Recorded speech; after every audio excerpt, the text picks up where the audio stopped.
Cowboys come on the field, a mixture of boos and cheers. The stakes are obvious. For Bill Parcells and the Cowboys, they must win to stay atop the NFC East heading into the final 2 weeks of the season.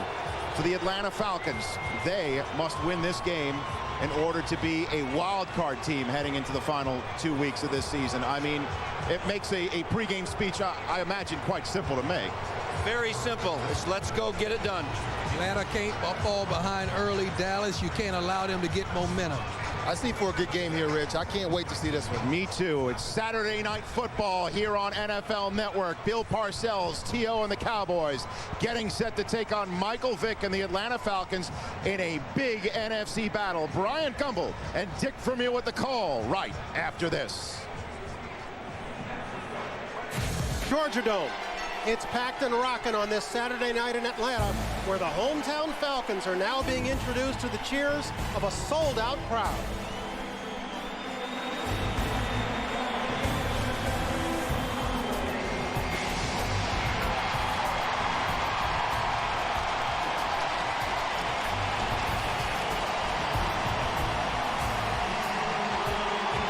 The Falcons are in the hunt for a playoff berth in the NFC, but they have a difficult challenge tonight.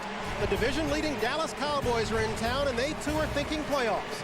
It's the Cowboys and the Falcons, Tony Romo and Mike Vick, with a huge helping of tuna and a side of T.O. It's all on the menu tonight in Atlanta. Desire, ego, drive, intense, electric. Well, they are America's team. They have a lot of tradition. They're hot, so it's going to be an exciting game. They're coming into our house, so we need to be ready for that. I don't think the dome is big enough. It's only room for one star. They might have to get a retractable roof. It's going to be 4 quarters, man. That's how we like it. That's how they like it. We're going to win it at the end. We plan on coming out and doing some big things on offense. Michael looks, throws, and it's a touchdown! Bootleg by Vick. He's in. Touchdown.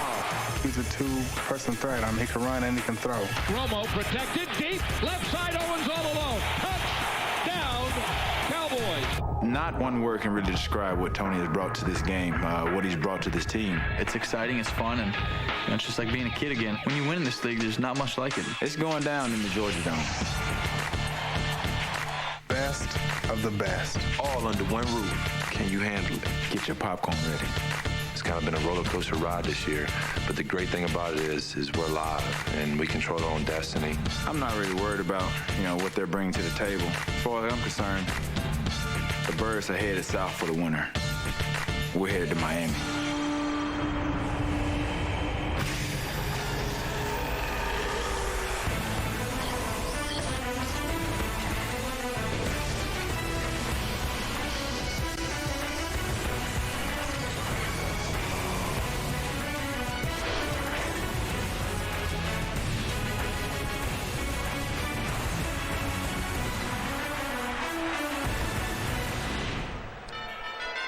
The Georgia Dome seats slightly more than 70,000, and it is now filled to capacity with folks who are both anxious and boisterous. They've come inside to watch the stars come out in what is clearly a marquee matchup.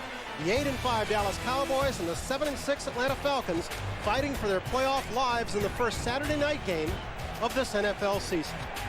And good evening. Welcome to Primetime Football on NFL Network. Brian Gumbel, pleased to be alongside longtime coach, now part-time winemaker, Dick Vermeil, who's playing hurt tonight. Yeah, I got to talk hurt tonight. I'll tell you all right? I'm all right. You gonna make it? I'll make it. We've got a great matchup tonight, a marquee matchup between the Falcons and the Cowboys. For the Cowboys, a pretty simple task. Win, and they're into the playoffs. The Falcons, that's a different story. But we've got two very high-profile quarterbacks at center stage. Two guys who go about their task in entirely different ways, have different challenges ahead of them tonight. Let's start with Tony Romo. He's had a magical start to his career since taking over the reins as quarterback, but he threw in a clunker last week in their loss to the Saints, and it'll be interesting to see how he bounces back. Well, I think he'll bounce back real well. I think the games prior to last week's bad performance is more indicative of what we're going to see tonight and more indicative of what kind of quarterback he is. All quarterbacks have bad days, bad nights. But in talking with him last night, the poise, the confidence, and the awareness of his responsibilities, I'm sold. This guy's for real. On the other sideline, a very different kind of challenge for Michael Vick, who tonight with just 34 yards sets a new NFL record for rushing yards by a quarterback in a season. But it's not his legs, but his arms that figure to dictate the outcome tonight. His arms. No question. question. When he throws well, they win. And I watched him on the practice field Thursday, and all through that practice, he threw the ball extremely well. Better than I thought he could. Accurately, on time, good rhythm. He set his feet. He was in the pocket. He stayed there. If they protect him well tonight and give him time to throw, he'll have a big night. And then there is the story of Jim Mora, who provided a distraction. He's the head coach of the Atlanta Falcons, but he said he wanted to be the coach of the Washington Huskies. Well, how big a distraction, Dick? Well, I think it was a distraction to him. He was sorry he made the statement. He was just teasing, and it backfired on him. I think it upset the PR department, the owner, the management, but the football team, I think they know him well enough, and they care about him enough to know that they trust him, and they believe it was just in jest. Dallas has won the toss. Michael Kanan gets us started. This is Miles Austin.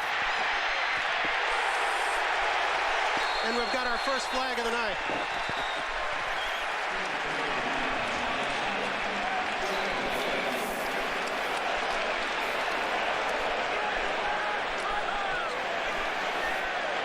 From the looks of this looks like it'll go against Atlanta, but we'll wait and see. During return, illegal block in the back. Receiving team, number 51. 10-yard penalty, first down. Fourth-year pro Tony Romo is 5-2 since taking over as the Cowboys starting quarterback. His rating is second only to Drew Brees in the NFC. Running back Julius Jones needs just 7 yards to reach 1,000 for the year. Terrell Owens has 9 touchdowns, but Terry Glenn averages slightly more yards per catch. Up front, Cowboys are huge. At 6'7" and 340, Flozell Adams is the left tackle. The other tackle, Mark Colombo, is 6'8" and 320. The Cowboys will start from their own 13, and Romo will throw. Incomplete, going for T.O. down the left sidelines. It'll be second down. Let's set Atlanta's defense for you. John Abraham is the playmaker up front. He's their sack master. At 360 pounds, Grady Jackson clogs the middle. Pro Bowler Keith Brooking has been moved to outside linebacker, making room in the middle for Edgerton Hartwell. 11-year veteran Lawyer Malloy is the enforcer in the secondary. Cornerback D'Angelo Hall leads the team with 4 interceptions. Cowboys go to a double tight end set as Anthony Fasano checks in opposite Jason Witten.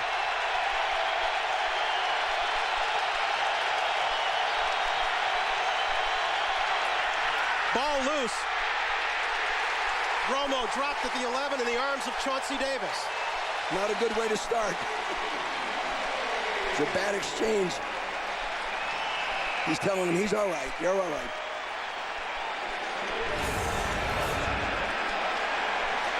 You can see right there, it looks like Tony was pulling out just a little bit early, and the center moving away. The ball ends up on the turf. They're fortunate they got it back. Center Andre Garrard appeared to deliver it well, but Tony was a little anxious to pull out of there. A little anxious. He didn't seem that nervous last night. Marion Barber is checked into the ball game. 3rd and 11 for the Cowboys. Deep in their own end. This crowd's into it. No question. Good protection for Romo. Finding Jason Witten up to about the 30-yard line before he's pushed out of bounds. What a beautiful job Tony Romo did of buying time. He moved his feet in the pocket, found the opening within the pocket, even though it was constricted. You'll watch this from the end zone. Watch him set up. Now he doesn't panic. He sees it's taking time. He slides to the left. He's buying time, allowing the pattern to develop downfield. Well done. Completion of 19 yards in that 3rd and 11. Falcons had a good opportunity to get them out and gain field position, but Romo wouldn't let them. Julius Jones is checked back into the backfield, their leading rusher. He'll get his first carry of the night, but it won't be for much. Jonathan Babineau, the first to get there. This defensive line is not very big except for the great big guy inside there. Brady Jack. Yeah. But they have good movement skills, and sometimes a defensive line like that can give the bigger, more physical offensive line some problems. As we saw Thursday night with Seattle going against a bigger line in San Francisco. No gain on Jones' first run of the night. 2nd and 10.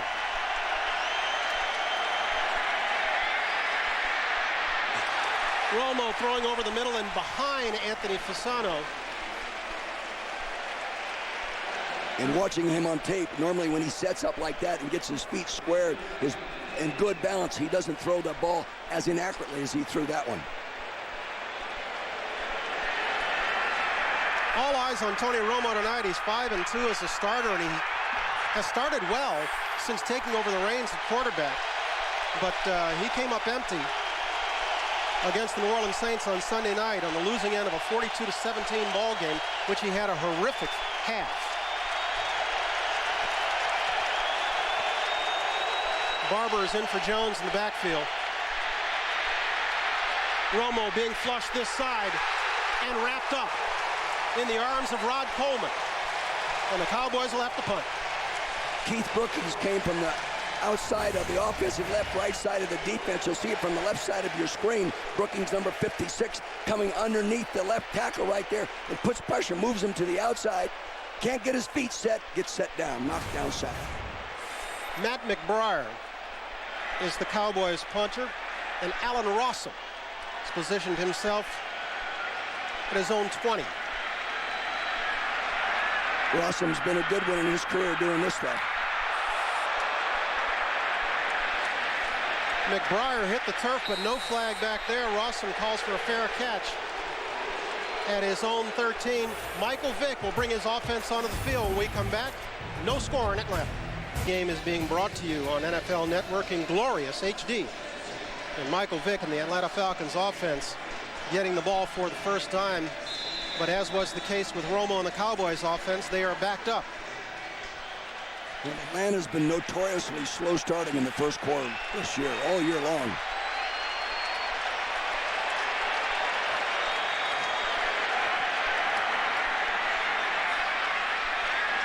Vick will throw on first down, flushed out of the pocket, getting back to the line of scrimmage, tackled from behind by DeMarcus Ware. Let's set Atlanta's offense. As if you didn't know, the man here in Atlanta is Michael Vick. Everyone knows he can run. When he also throws the ball effectively, the Falcons generally win. It's that simple. Although he's nursing a leg injury, Warwick Dunn gets to start tonight at running back. Tight end Algie Crumpler is Mike Vick's favorite target. He leads Atlanta in touchdowns with 7. The Falcons' offensive line, it's not unusually large. Tackles Gandy and Weiner have the most experience. Center Todd McClure starts his 100th game tonight, 77 of them in a row.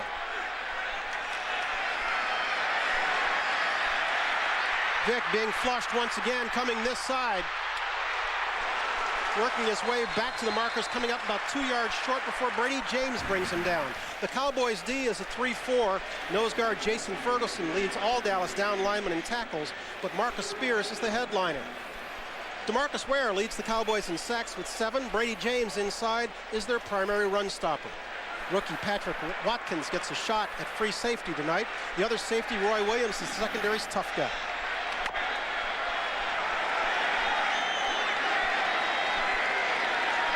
First third down challenge for the Falcons of the night. Dunn will get his first carry and get the first as he crosses the 25 in the arms of Marcus Spears. Warwick Dunn is amazing. Thursday he did not practice. The other running back, Jarvis Norwood, practiced the whole time. He couldn't make it today. Here we have Warwick Dunn, the pro, and great 180-pound football player. Well, what was it that Mora told us? He said that Norwood is a young player, and he's not sure if he's figured out the difference yet about pain and injury. Pain and injury, exactly.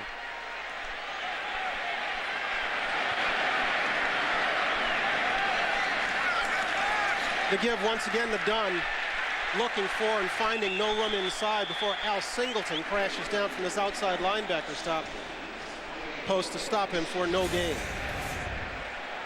Gives me an opportunity to note that Chris Collinsworth is not with us tonight, but this was planned all along. He has NBC duties in New York. He'll be rejoining us again Thursday night in Green Bay, but we're pleased to have Dr. Vermeil with us, not only for tonight, but also next Saturday in Oakland.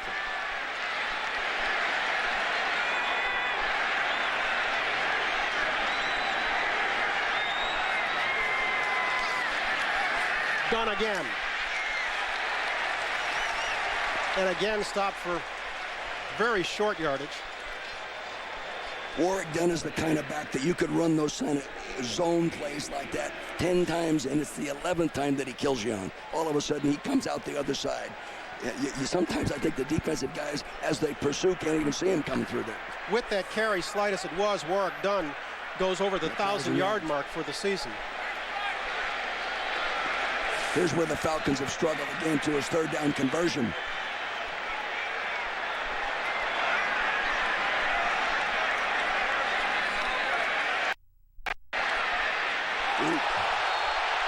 Vick underthrowing Algie Crumpler. Crowd wants a flag on Terrence Newman, but they won't get one. I don't think so. I think he was just moving through to the ball in a normal movement of a defensive player. I don't think it was a distraction to the receiver. You see it in the middle of your screen there, coming off. Well, yeah, he was tripped. Yeah, they're not going to call it. They're not going to call that. They're not going to call it. The crowd sees it as a trip. The official sees it as incidental. And so Michael Kaner will get his first punt of the night, and Terrence Newman, who was defending Crumpler on that last play, is back to receive it and waving everybody off. This one will bounce out of bounds, and Romo and the Cowboys offense will come back on the field for a second time. With 8 to head linesman Ed Camp. Camp, obviously not a Huskies fan. He thought Terrence Newman tripped, and so did I, but they didn't see it that way.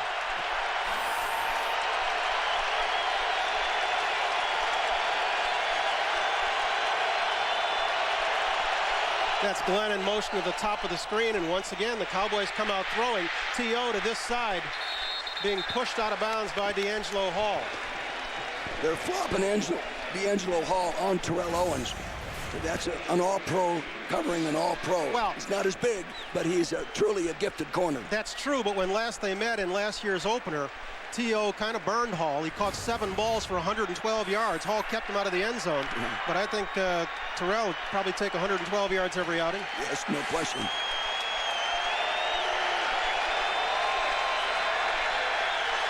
Give Owens a gain of 2.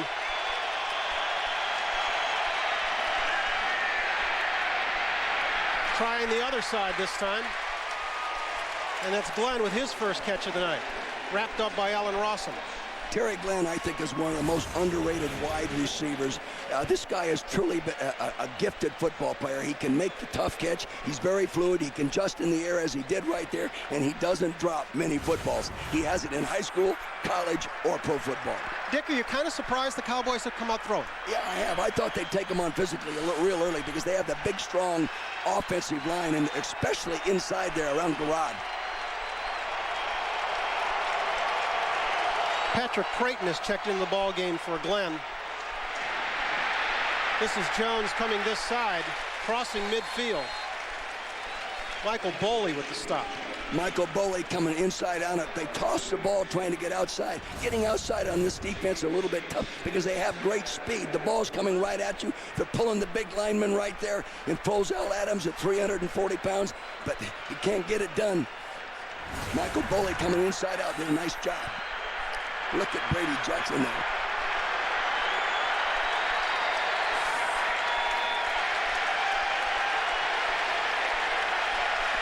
Doing a too tight inset, that sort of forces that defense to balance up. They might go check with me and run in the weakest direction. Romo gets that off barely before the shot clock expired. Gets it to the 45-yard line before Chauncey Davis stops him. He's that big Frozell Adams, that left tackle. He's the biggest guy at 6'7", 340 pounds. That left tackle spot. He pulled out that time. The linebacker can't see anything. 9th-year guy out of Michigan State for years, played alongside Larry Allen, right, who we just got a chance to see on Thursday. The field would tilt to that side. Marion Barber is in the ball game. The up back is Lusaka Polite.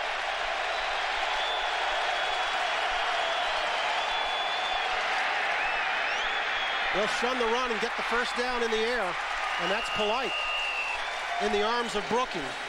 Boy, they are doing a great job of keeping them off balance, anticipating that 3rd and 6-inch type of running play. If they're in a tight formation, they come with a very good play action pass and deep eye set. Marion Barber normally carries the ball in short yardage. They just fake to him, get the ball out there in the flat. There he goes. Lusaka Polite now.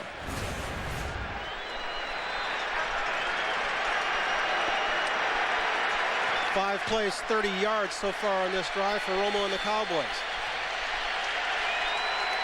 First and 10 at 36. Whoa.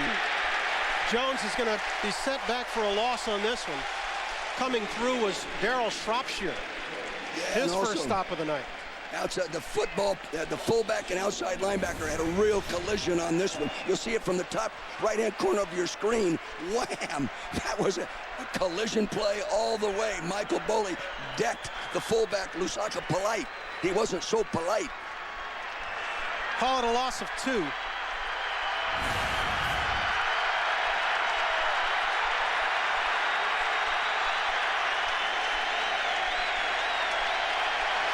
Once again, Glenn motions to the top of the screen.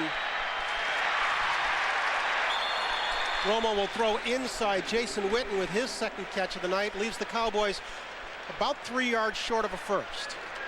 Jason Witten's a real good football player. Bill Parcells has been talking about him ever since he got him. I remember playing him in a preseason game. We were talking pregame. He was saying, I've really got a playmaker in this guy. He's a good football player. He can do everything very, very well.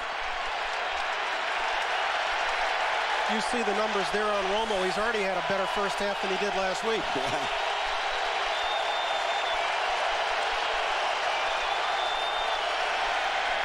And again, they'll throw on third down. And again, they'll complete it. And again, it's Witten. This time working his way to the 21-yard line. That's really tough. The tight end comes off the right side of the formation. It's tight on the right side here. Here he is right here. He'll come out and run a little zone pattern right there. Turns to the outside, bang. It's got to get there in time. If it gets there late, it's knocked down. He gets it there at good rhythm. Romo on target tonight so far.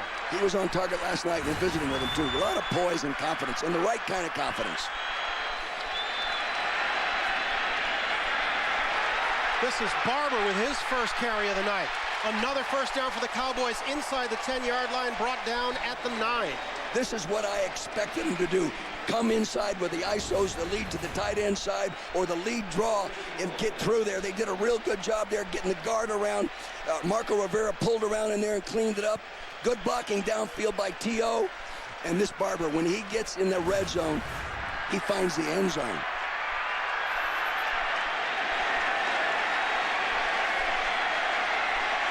You saw Jason Witten hopping off the field before he is back in the ball game. Whatever was bothering, clearly not serious. This is Barber losing his footing as he makes his way back just past the line of scrimmage before Michael Boley stops him. Michael Boley did a real nice job of taking on the fullback lead block. It made it bounce to the outside and gave the defense time to get up. You'll see it right here. He takes on the fullback, crunches him there, forces him the outside. He's got to run parallel. Gives it time now for Allen Rossum, number 20, to come up and make the smack.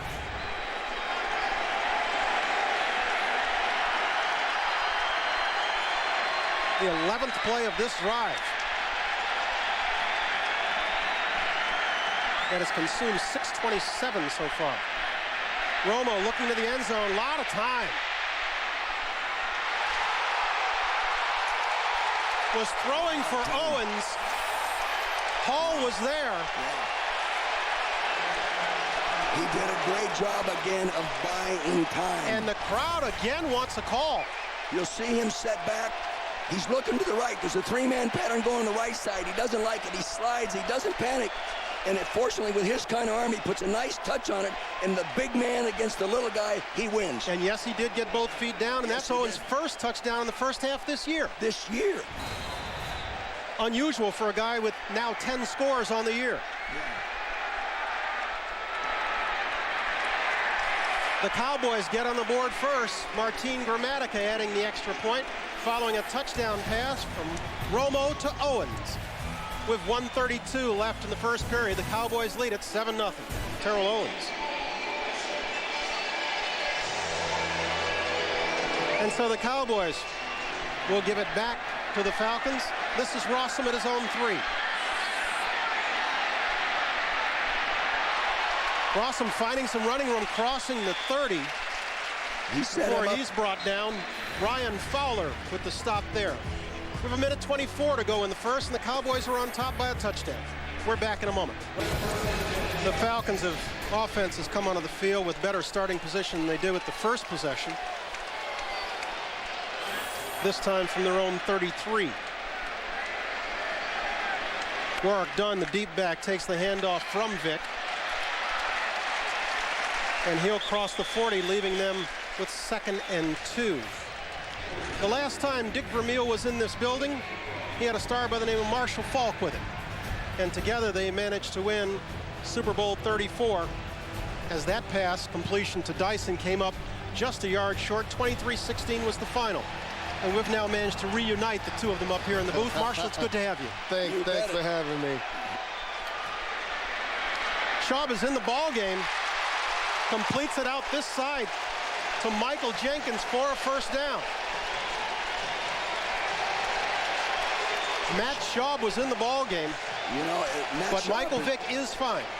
Matt Schaub is a very fine drop-back passer. He has a lot of poise in the pocket. I've watched him in preseason games and saw him play extremely well. He maintains great focus downfield and throws the strike.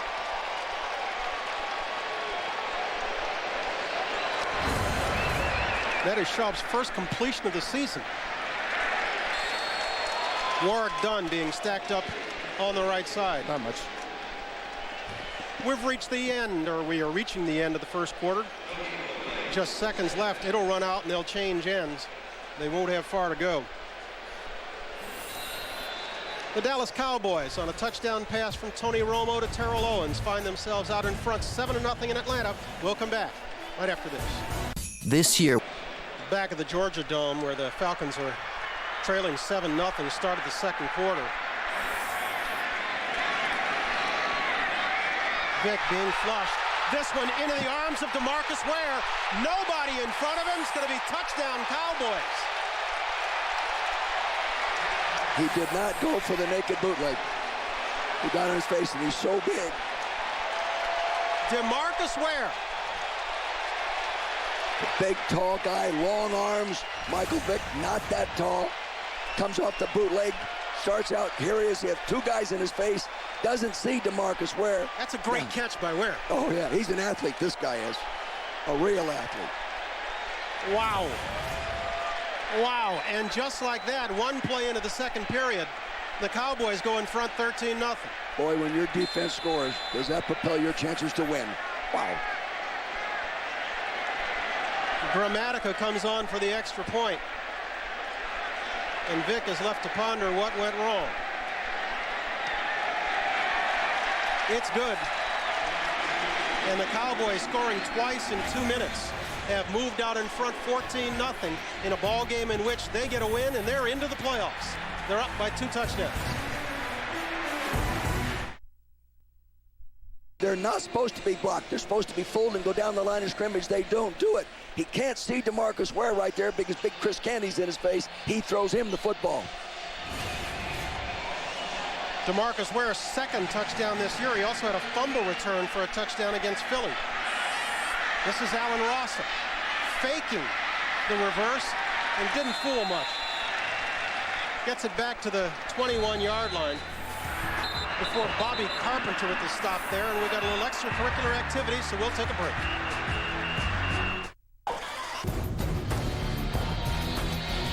NFL Films counts down to the best team to ever win a Super Bowl. Next week, it's number 16.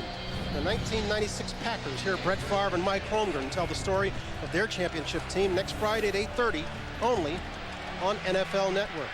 And the Falcons will now try to regroup after giving up 2 scores. This is done off the left side.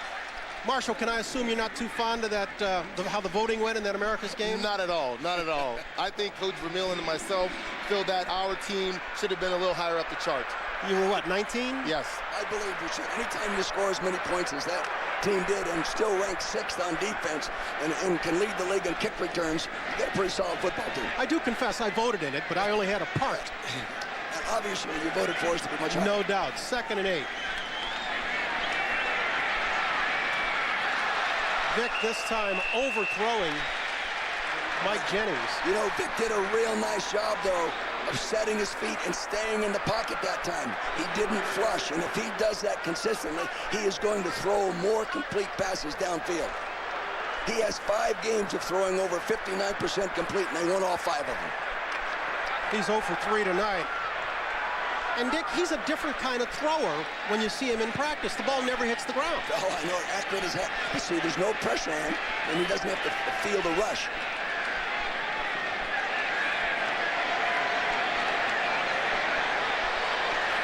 They're coming. Wow, what a play by Ware. Yeah. Ware wouldn't let him get outside, flushed him back into the arms of Jason Hatcher. What a play by Ware. They bring both safeties up inside. You'll see him right here in the middle of the screen. See, they get pressure right in the middle. He flushes now. It's outside. There's Ware, and they move him back, and wham, he takes a heck of a shot right there. You can't allow your quarterback to get hit like that very often. That was Jason Hatcher. And Michael Cannon will punt it away from his own end zone. The Cowboys will get good field position here, and Newman is just past midfield. Ooh, what a great punt. Newman will fair catch it at the 35. Cowboys offense already out in front, 14-0, will come onto the field. Tonight's aerial coverage brought to you by Under Armour. I said the Cowboys offense up 14-0. They're actually up 7-0. The defense is up 7-0. Well, they brought the safety Roy Williams up inside in that A-gap between the center and guard, and also filled the other gap with a blitzer. Boy, and that you are in trouble when that happens, right, Marsh? Exactly. They're putting a lot of pressure on Michael Vick. Got to make a lot of good decisions tonight. And look at that stat at the bottom. Teams that score a defensive touchdown win 3/4 of the time. That's bad news for Atlanta on this Saturday night. Romo will throw on first down again. Picked off this time. There's a flag down. Lawyer Malloy. But we have a flag at the 42-yard line. It was Grady Jackson applying the heat. Grady disrupted the whole play. Offsides on the defense.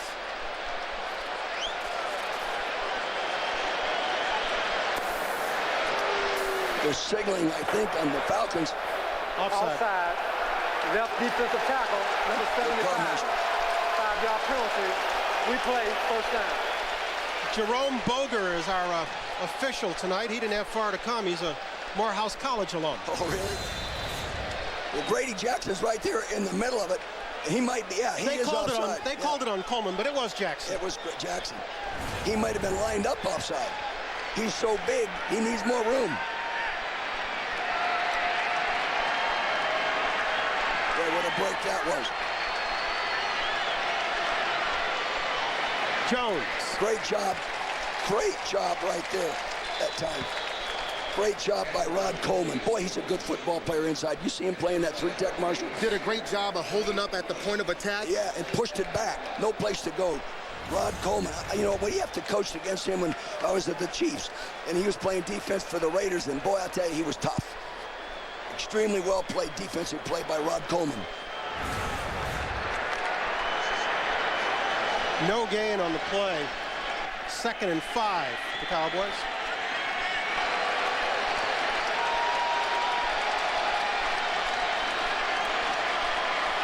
Jones again. And that's Keith Brookie coming in to push him back, leaving him two yards short of first down. Do you remember our offensive terminology? I find myself once in a while getting back into our old game plans, Marsh, and looking at them. I was trying to think what we called that play right there. Just our weak side slant play. Yeah, that was Bob. Bob, yeah, that's right. Marion Barber has checked in for Julius Jones. He is, among many other things, their short yardage back. That's T.O. in the backfield to his left. Romo, this one tipped in the air and picked. Michael Boley inside the 15-yard line before Marion Barber drags him down from behind. And finally, the Falcons fans with something to cheer. You know, you got the lead. Why get fancy on 3rd and short? You know, now it was a 3rd and a long one. But I think this ball was tipped. It was. Right there. By Coleman. By Coleman again. Good penetration. He hits it with his left hand. But, you know, maybe I'm too conservative, but you're don't laugh. No, that's okay. You didn't like the call. No, it's just not that I disliked for it, a lot but of very why good do you reasons. need it? Yeah. For a lot of very good reasons.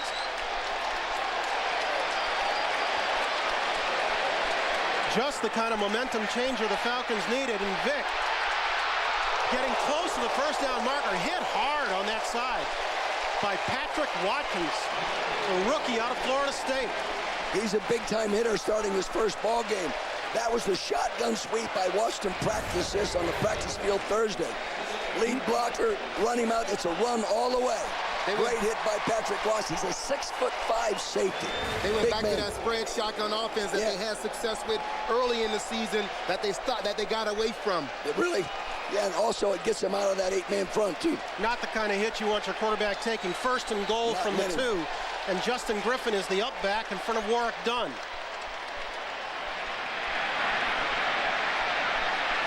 Swing at this side. Griffin, touchdown Falcons. With a flag on the play. Pass interference on Dallas. DeMarcus Ware was holding Algie Crumpler as he released out.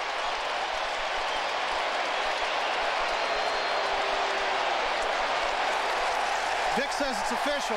Offense coming off the field. Defense. Touchdown Griffin. That proved his decline. And you had it right. It was Ware.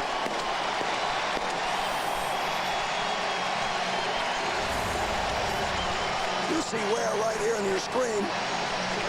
He's going to hold on to Algie Crumpler right there. He's got him by the right arm in the jersey, holding him out of there. They don't want him out. He's got to cover him as well as defense. That's tough to do. Tough assignment. Morton Anderson on for the extra point. Needs one more point, right? And with that, he has halved the Cowboys' lead. It's 14-7 now in the ball game. 11-11 left in the first half. We've got a barn burner in Atlanta.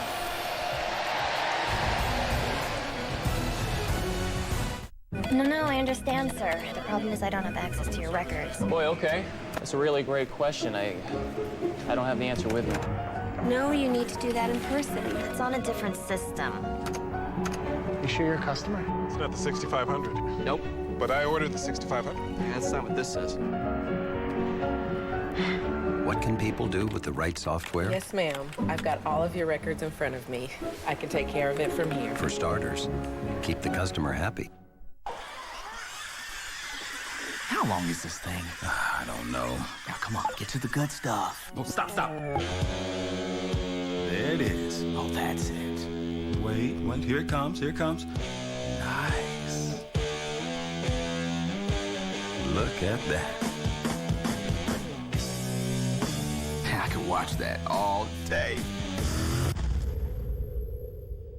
One more time? Sure.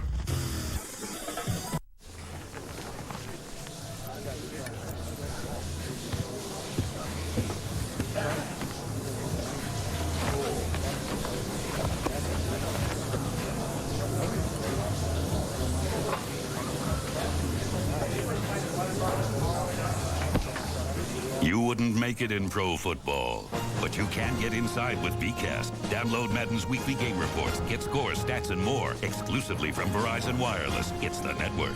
Want football 24/7? NFL Network's got you covered. NFL Game Day, Sunday night's best NFL highlight show. NFL Total Access, complete coverage of all 32 teams. That's all season long, only on NFL Network.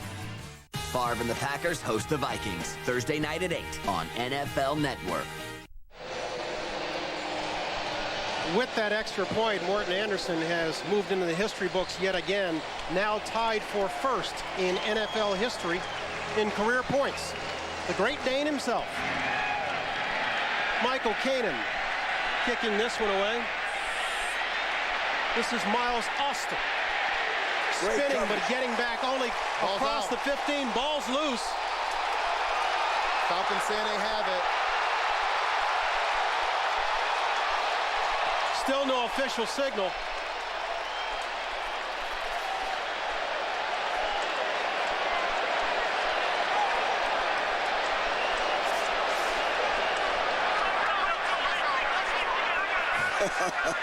When you're down in those pounds more time than often, the guy that can pull the ball away. Boger says Cowboys ball. The strongest man got it with the longest arms. The coverage was outstanding, though. Very intense. They just kept coming. They knocked the ball out. Great job there. See, and Miles Austin, he's not a guy that's normally running in crowds like that, like you would be, Marshall. You know, and you don't get hit very Mario often. Williams did a great job of pulling the ball out. Did he really? Yeah. They're really high on his talent as a young linebacker. And Bill's letting Austin hear about it. So the Cowboys will start deep in their own end yet again, this time from the 15-yard line. And Jones won't get much past that. NFL Network, don't forget, re-airs the 4 best games from the weekend, adding the commentary of both coach and players. Watch NFL Replay Tuesdays and Wednesdays. That is 2 games per night. And of course, it's only on NFL Network. Julius Jones that time didn't press the hole. He cut back when he didn't have to. He had a pulling guard coming up on the old power play. Coach, I remember that coaching point. Press the hole.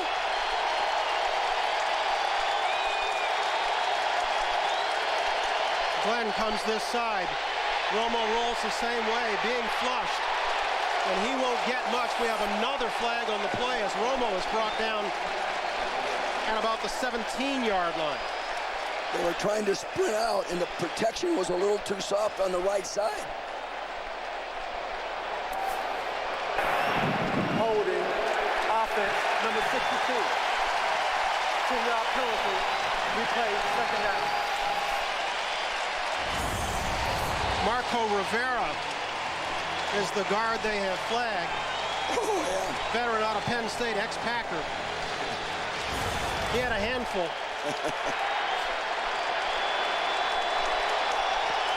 This has pushed the Cowboys back to the 8-yard line. Left them looking at 2nd and 17.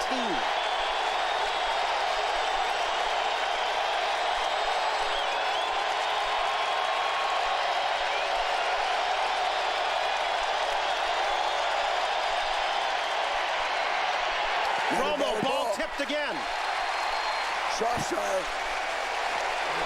Darryl Shropshire was the man who got a hand on that one. If your quarterback is going to set up that close to the line of scrimmage, the offensive lineman got to maintain the line of scrimmage closer to the line of scrimmage. So he's back there too deep. Can't throw over that statue. But right now, Coach, you got to say Atlanta's defensive line is penetrating they're not the Cowboys' offensive line. They are. And the fans in Atlanta, no matter the sport, are not known for their enthusiasm. But they are into it tonight. Everybody loves an intense football game. Cowboys empty the backfield and go 4 wide. Barber comes back in. Gets this from Romo, but he is wrapped up by Rod Coleman at the 13. Great play. Cowboys will have to punt. There's a football player. This guy is really an underrated player. He was at the Raiders. He drove me crazy. Here he is right on the nose. He slants around the double. He comes down the line of scrimmage fighting like, look at the intensity. Wow, I love it, don't you? That's a great play by Rod Coleman. He caused the flag on the hole on the 2 plays before, and right here he made a tackle. No question. Love to see guys play with that intensity. It has left the Cowboys punting from their own end zone, and this time it'll be the Falcons who are guaranteed decent field position. Allen Rawson will get a chance to return this one. Lets it bounce, and it'll bounce out of bounds at the 37-yard line. And Michael Vick, suddenly with some momentum on his side, trailing by 7. And... Whoa, this is huge. Open it. Oh. Wow. Oh, no. You wanted a fat head, didn't you? Oh, no, honey, don't be silly. A grill is good. We needed a grill. I mean, whew. Rockin'. It's... The home team has 1st and 10 in the closing minutes of the 4th quarter. You wanted a fat head, didn't you? Yep, I wanted a fat head. When it comes to making the ultimate fan happy, only one gift is truly big enough. Fathead. Are you fan enough? So you like it? Oh, I don't just like it. It moves me.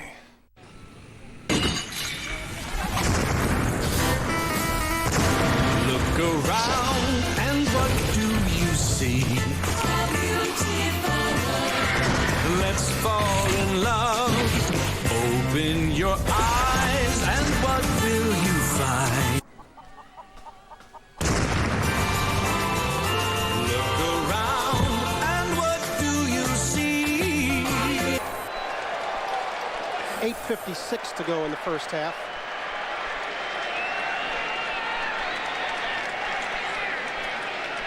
This is done, not getting much. There's memorial service today for Lamar Hunt. Oh boy, yeah, no, I couldn't be there. Just passed away. And Dick, I know that you got a wonderful call the other night. Yes, I did. Lamar let me know that I was an honorary pallbearer, and I will see her on Tuesday. Wonderful, wonderful human being. One of the finest, kindest men I've ever been around in Lamar Hunt. He was more than just your boss. You bet. He was a good friend. Pitch this side to Vick, who had lined up in the halfback position, pushed out of bounds at the 43-yard line. For the second time tonight, it was Schaub under center and Vick at a running back position. That's not something we saw at practice. There he is right here. Day. Right here, standing back here. I saw that on the practice field, not from that same formation. Marshall, you have run this play. The 90 flip. A number of times for big ones. But when we saw it on the practice field, it was done in the quarterback position. And it was not Shaw. Well, okay.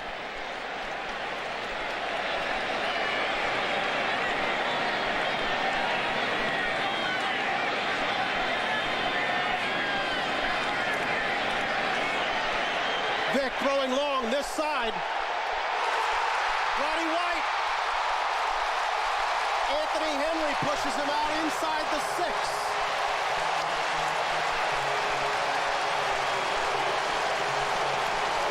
52-yard strike, Vick to White.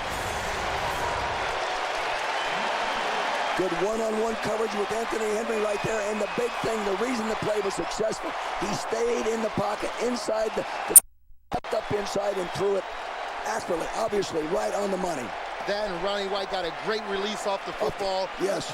And anytime you let a receiver release down the field, he's going to catch the ball. Falcons with 1st and goal. The give is to Dunn. And he's hit hard in the hole. Chris Canty there, among others on the stop. They did have him spread out, so they're trying to keep Roy Williams right out of playing middle linebacker and strong safety at the same time. He's a monster against the ground game. Yeah, they've struggled in the red zone all year. If they could be successful here, they're showing they're really improving, because they scored last time in the red zone. There's the offensive coordinator right there, Greg Knapp. There you see the difference in their averages in the red zone versus outside the red zone. First when they're outside it, 31st inside it. We have a flag as Vick completes to Michael Jenkins. But the crowd tone suggests this one's coming back. And indeed it will. Offense. There was no end line up on the end line of scrimmage.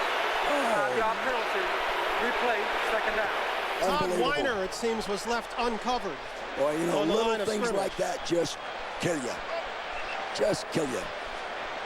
Can't get lined up right. There's nothing between you and the ball but air, and you don't get lined up right. No excuse. But you saw from that play, Coach, that what they want to do is get Michael Vick out on the perimeter where he can run the ball and throw it and be more of a threat to the defense. No question.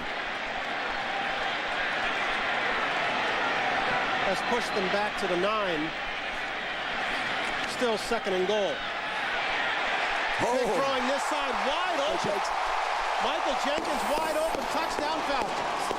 They're picking on Anthony Henry. And you know who did a real nice job? You see Warwick Dunn did a good job picking up the Marcus Blair. Yeah, did a real good job of picking up the great big linebacker.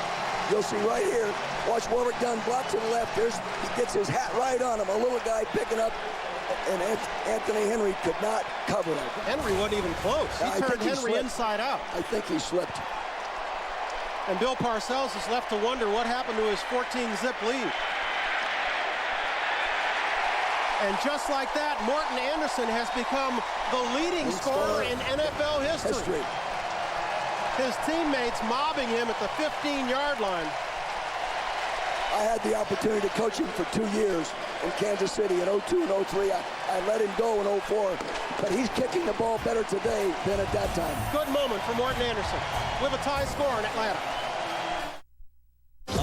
Morton Anderson was taking his props and giving away his jersey after becoming the all-time leading scorer in NFL history. He may yet rewrite the record book again tonight. He's just one field goal shy of an all-time mark. Miles Austin. Fumbled it last time, this time taking a lick from Ike Reese. Oh, baby. Wow. Woo. That's a tone setter. Oh, baby. And right now, everything going the Falcons' way. Wow. Ike Reese, one of the leaders on special teams. He was a great player at Philadelphia Eagles for a while. Look at that hit. Wow. You got to say the defense and the special teams that set the tone for the Falcons right now. But what a swing in momentum. Oh, you bet. Less than a half hour ago, the Cowboys had it all their way. A 14-0 lead, had just scored a defensive touchdown. The Falcons were flat, and instead we find ourselves tied at 14 with 6:25 to go in the first. This is Jones, and he's pushed back. They're having a hard time getting him off the line of scrimmage, Marshall. Brady Jackson and Rod Coleman are controlling the interior of that offensive line. Jones with 8 carries, just 12 yards so far tonight. Evidence of exactly what you were talking about. Well, he saw a rolled-up defense with the strong safety up outside the tight end, so they audibled and flipped the toss play back to the weak side away from the rolled-up strong safety. Still didn't work. Give Jones a pickup of 1. Romo will have to throw on second down, and completing this one to Jason Witten, who finds himself about 3.5 yards short of a first. You know, Marshall, in watching these guys practice Thursday, which normally, 2 days before the ball game, you don't work as hard. They work very hard and very fast tempo, like we used to practice. It was a very, very impressive football practice. They were getting themselves ready to play.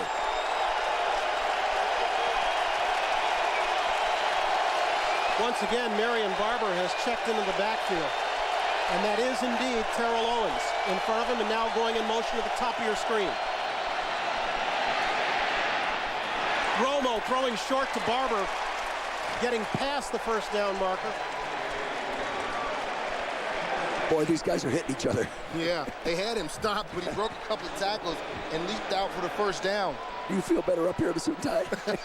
That was Keith Brooking on the stop, whose tackle he broke. Boy, he's been a great football player here for a long time. Played his high school ball here, and his college ball here, and his pro football here, all in Atlanta, Georgia. He has led the Falcons in tackles the past 5 years. Romo pitches this one wide. Jones looking for something on the outside. Managed to get the corner for a gain of 8 before he was pushed out. They pulled Big Flozell Adams, blocked down with a tight end, and pulled him around the outside. And he just was patient enough, Marshall, to get around that soft corner. You see what I'm talking about? See Big Flozell right there? The running back, Jones, being patient, letting things happen and develop in front of him, just like you used to. After not getting nothing inside, they finally decided to go outside. That was a smart move. Yes.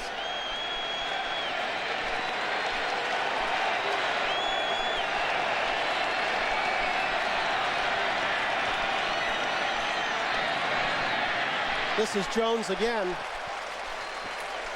moving close to midfield, Brooking with the tackle again, what would appear to be a first down Cowboys, and indeed it is. This is the eye slant play to the weak side. They got the fullback leading, bang, right there. He knocks it back to the inside. It looks like it's going to break, Marsh. Good pursuit from the inside out. Brookins made a shoestring tackle there that saved the touchdown, looked like.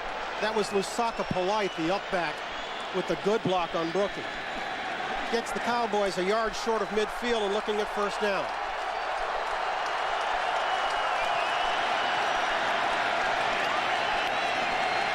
Patrick Creighton in the ball game wide this side. Romo throws the other side for Owens. Touchdown Cowboys. Woo! He beat D'Angelo Hall.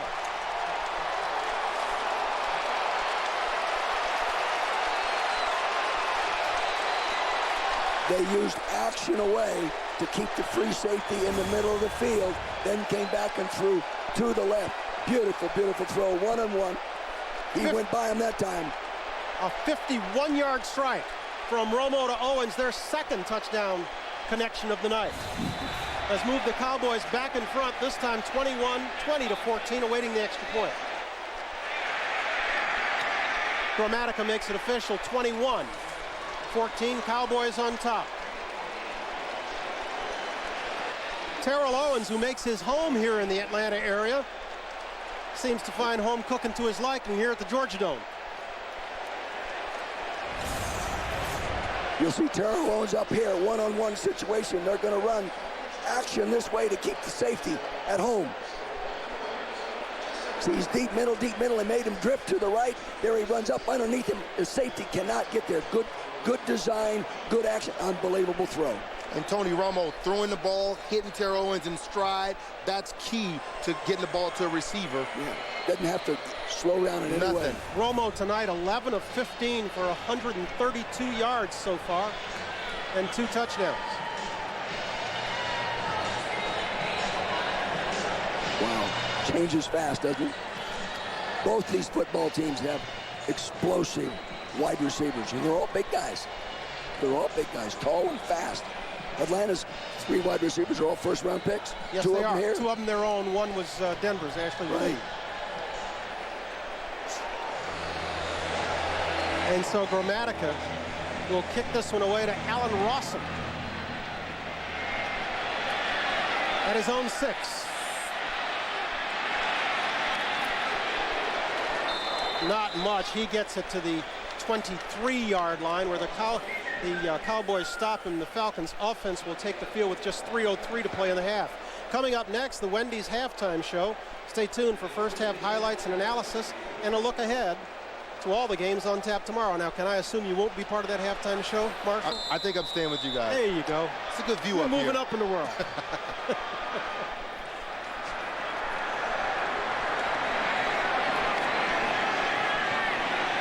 Griffith is now the deep back with McCrary in front of him, and he'll get it. Griffith. Ball comes loose. Cowboys pick it up. Falcons pick it up. Vic. Woo! Double fumble. A double fumble winds up in the arms of Michael Vick, who goes out of bounds to the 43-yard line. Oh, when it goes your way, it goes your way. It's a real nice cutback run, Marshall. Very patient. He pushed the hole. That was Aiken Adele, it seems, who came up with it the first time and lost the handle. And it was Ware that came and stripped it. Here he comes. See that right arm coming out here? The ball goes down. Boy, he's made some dynamic plays today. And what do you coach? When they're out in space like that, fall on it. Don't try to pick it up. You bet.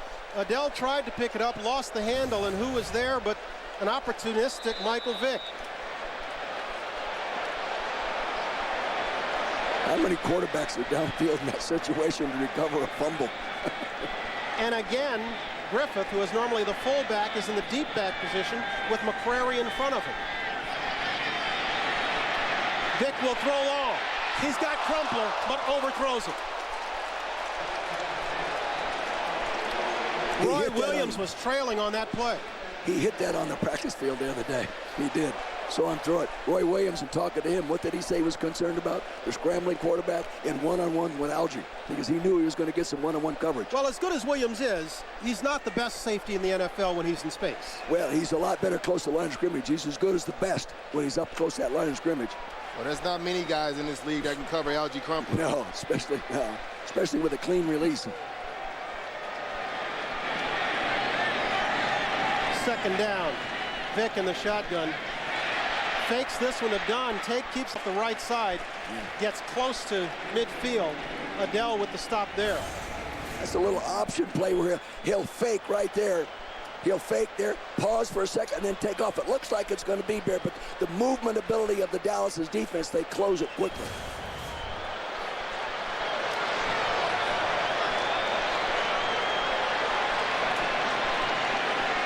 This figures to be the last play before the 2-minute warning.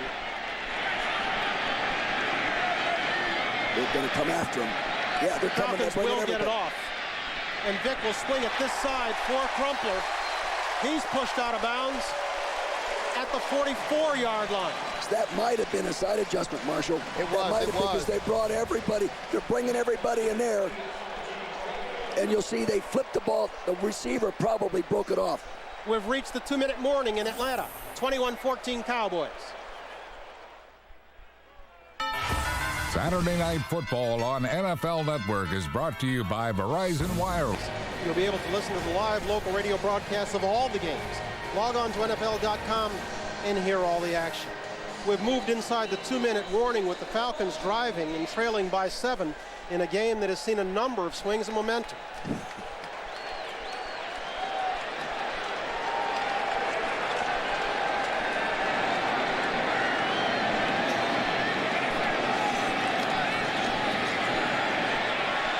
Vick stutter-stepping his way inside and not getting back to the line of scrimmage. That's Kenyon Coleman with the stop. It's a good thing they had pressure on him because they had the fullback split out. They had a 3-deep secondary back there, and the pressure coming right up inside there by Adele right there. He forced him back up inside, and he couldn't go ahead and take advantage of the coverage he had downfield. And the Cowboys don't seem to be in too big a hurry, nor should they. They have all 3 of their remaining timeouts as we move inside the 1:30 mark of this first half.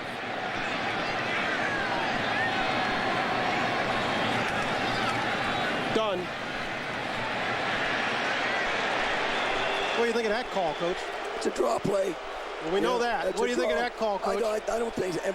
When you're going to give the ball to a guy like that, it's a good changeup. You catch him in some kind of wild stunt inside, and all of a sudden they were in a 2-deep shell. He's up in there between the safeties. I don't second guess it. We're inside 1 minute.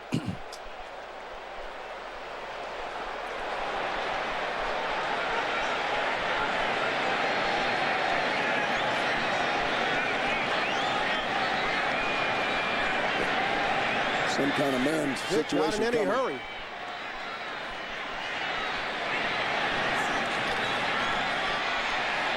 He'll throw far sideline. Oh, great and catch. we've got a flag. Great catch over there by Roddy White. But I don't know who the penalty's on. Do you, Marsh? Looked like Aaron Glenn was holding him off. He had the free arm on him. Whether he actually caught it or not seems to be a matter of discussion between the officials. Whether it really was a catch or whether it hit the turf, we've also got the flag on that side.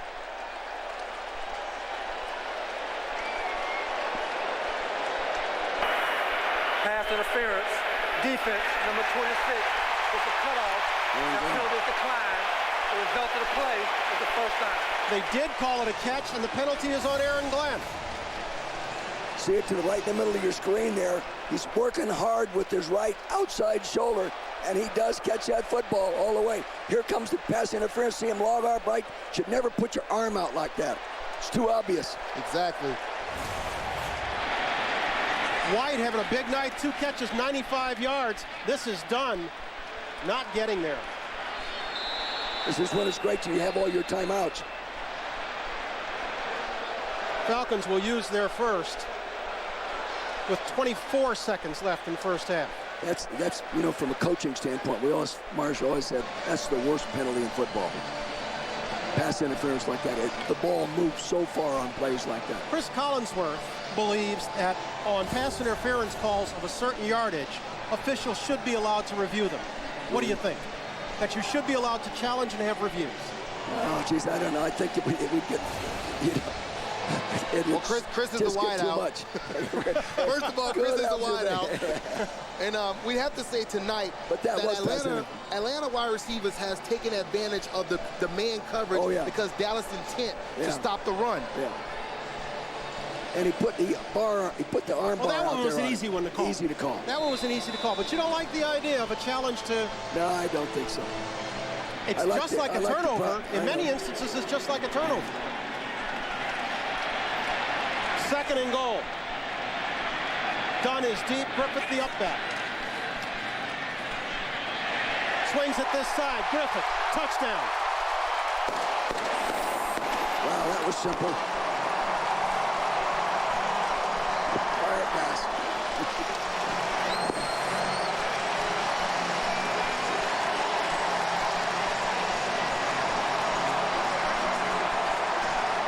Justin Griffith with his second touchdown catch of the night.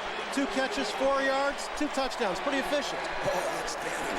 I think this is the same play. We call it a fire pass, Murphy. What are they challenging here now?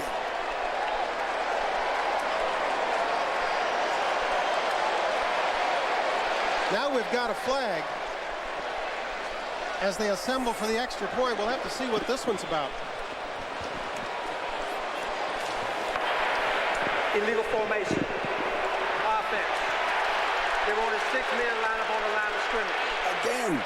5-yard penalty. Replay, second down. Well, this one's not very injurious. Of course, they haven't made the extra point yet.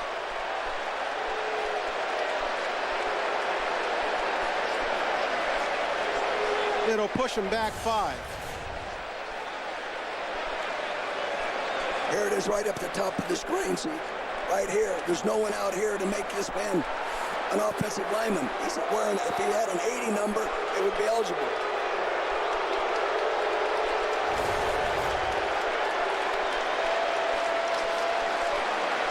Wow. That one was a killer. That one's a killer. So 2nd and goal, they'll be pushed back to the 8.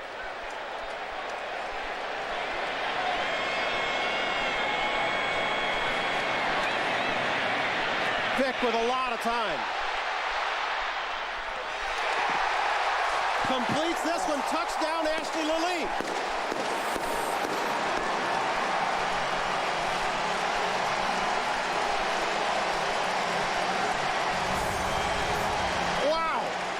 Poise in the pocket. This is how he was on the practice field. Now watch him sit and patient. Great protection. Not thinking about running. Turns and throws this late to the right. And that's a tiny window he put it in, Dick. Very tight window. Outstanding throw. Terrence Newman had good coverage and it just sailed past his outstretched arm. That's Ashley Lee's first touchdown this year. And Morton Anderson ties the ball game. He breaks another record, his own.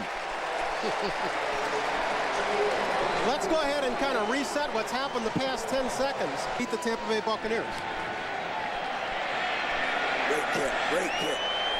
Cannon booms this one in the end zone. Miles Austin will take a knee. We can only hope our games next week will be as good as this one. We are in Green Bay. Raiders catch all the action next week on NFL Network.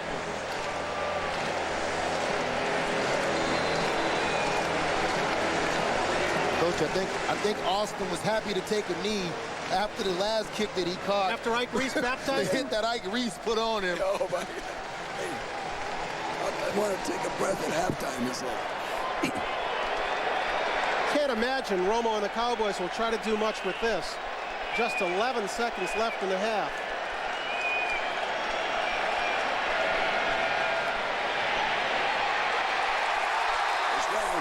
Rod Coleman. And the Cowboys will just let this half run out. Big half by Coleman, big comeback by the Falcons. And the crowd loves it. Stay tuned for the Wendy's halftime show. That's coming up next. The Falcons are hearing it as they head to the locker room, tied at 21 with the Cowboys. Michael Vick isn't the passer. He's just known for running. Mike Vick is versatile. We understand his arm strength, his accuracy, and his poise. For him to sit in the pocket on that last drive and just take his time and just pinpoint passes was exceptional. What about Romo? We came into this ball game, a lot of folks wondering how would he respond to his first clunker of the year last week against the Saints. He too has thrown the ball well. He has, but I think the thing you have to look at is that his offensive line right now is losing the war up front. And when you lose the battle in the trenches and you can't run the ball, Atlanta's defense is getting an opportunity to pin their ears back and just rush Romo right now. The Cowboys not running the ball effectively at all. Julius Jones just 24 yards on 10 carries, and Marion Barber adding only 14 on 2 carries. You saw the numbers there for Romo, but that has been the extent of the Cowboys offense.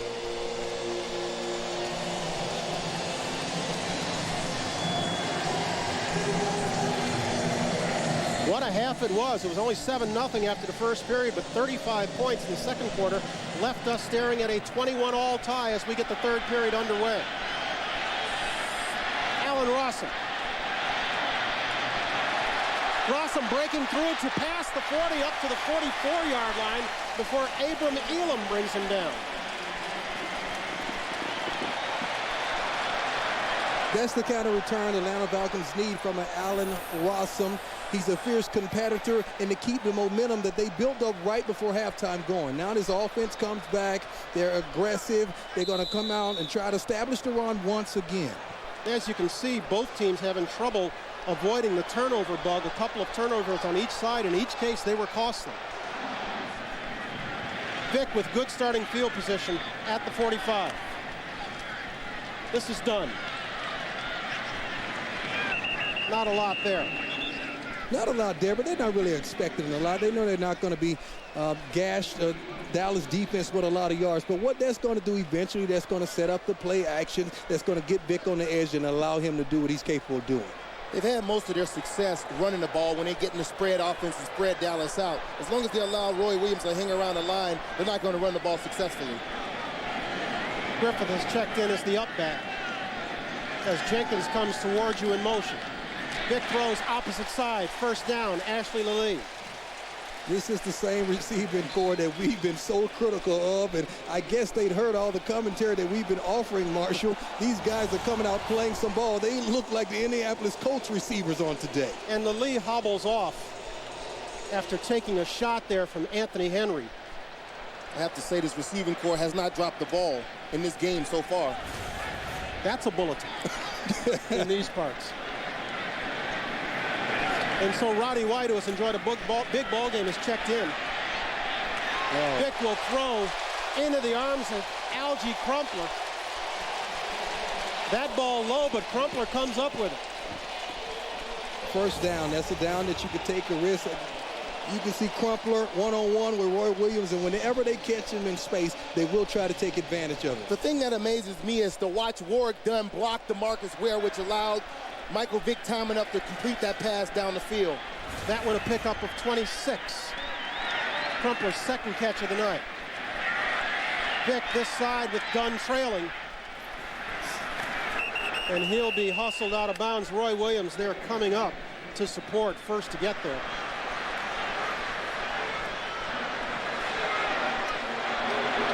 Right there, that play looked like they was trying to run a version of the old college option. Old college option.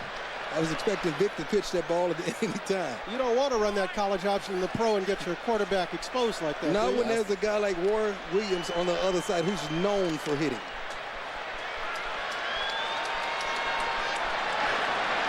Matt Chavez checked in the ball game, now moving out from under center and leaving Vick in shotgun. Falcons using a lot of tricks tonight. Vick completes this one to Crumpler to the 10-yard line. DeMarcus Ware on the cover. That's a matchup that I would like. One thing about Dallas, they're consistent. 8 men in the box. They're going one-on-one on the edges, on the outside. Whenever you get Algie Crumpler matched up with anyone. But how about what the Falcons did? Putting Schaub under center, Vick in a running back spot, and then Schaub moves out into the slot and leaves Vick in shotgun. Yeah. We haven't seen that this year. We haven't seen that at all.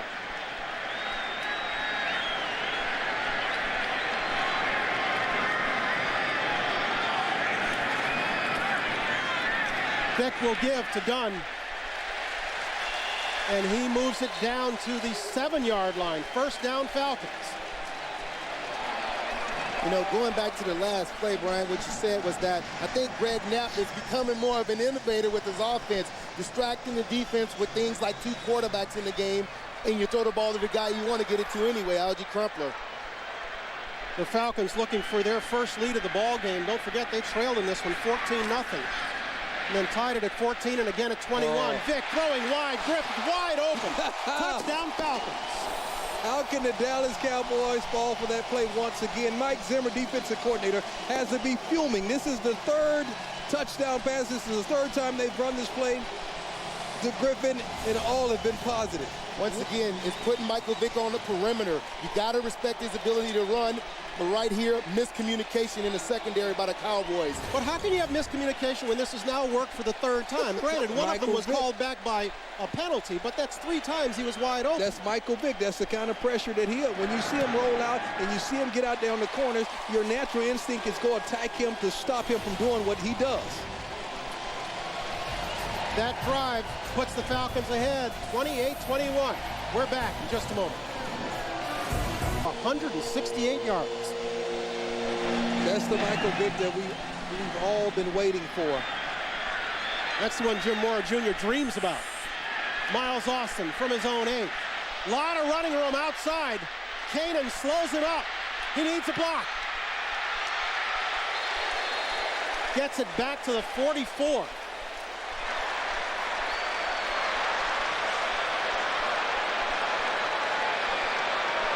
Good return from Miles Austin. Puts Romo in the offense in good field position. Call it a return of 37. Dallas defense has to make a stance. They have to make a play. They got to come out firing. You don't want to give up the big play. You know that. You're 31st in the league in pass defense. You've established yourself that you can stop the run. So I'm really excited to see how Atlanta approaches this possession. Don't forget, this Dallas D gave up 5 touchdown passes to Drew Brees last week. Now 4 to Michael Vick. Got to be some degree of concern in Dallas.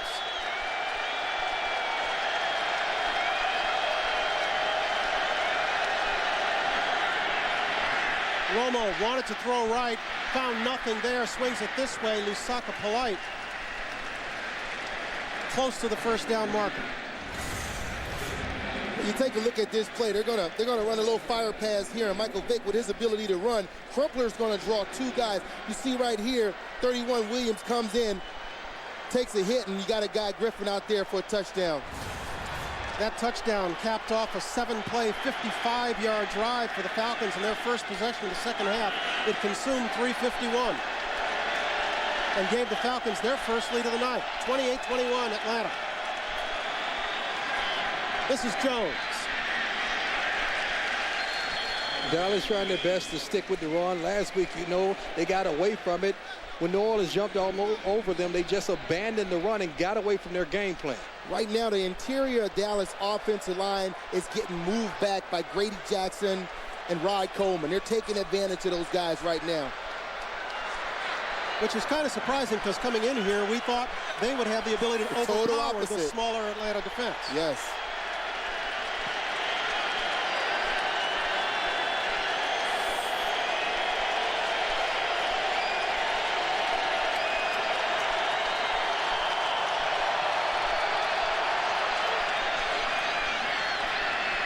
Romo with time, ball's loose.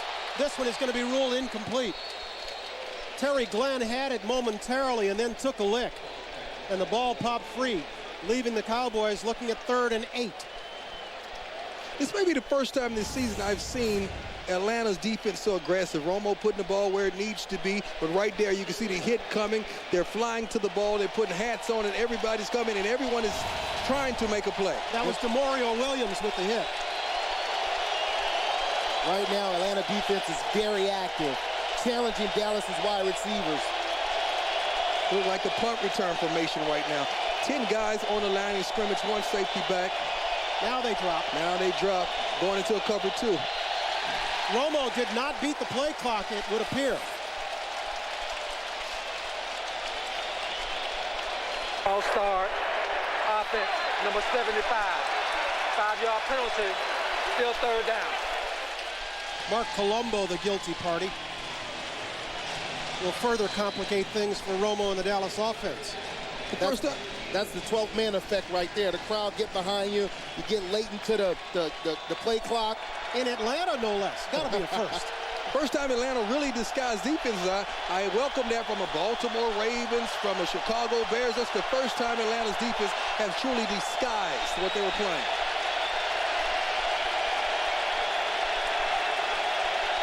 Witten has been his favorite target in these situations.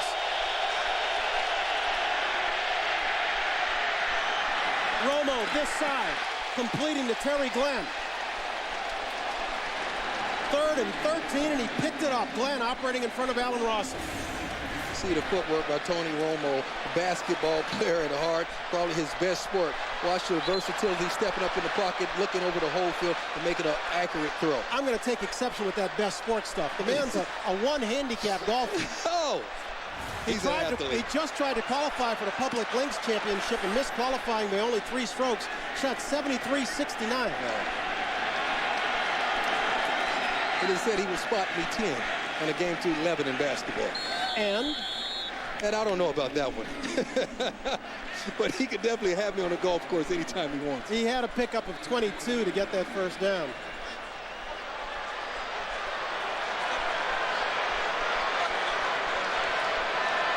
Kid's quite an athlete. Quite an athlete. You can't just allow Dallas to hang around. That's the difference between great teams and average teams. You go up by 7. It's time to try to put him away. You need a defensive stop by him. Dallas has been playing so terrible today, but they're still in this ball game.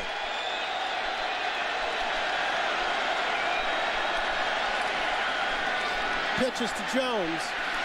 He's trying to turn it back, but runs into a swarm of Falcon defenders there. D'Angelo Hall and Paul Cunningham. You know, if this game keeps going like this, if the game keeps going like this, whichever team can get a stop and put another score on the board is going to really have that advantage. We've got a 28-21 ball game in Atlanta with 8:09 to play in the third. We'll take a break.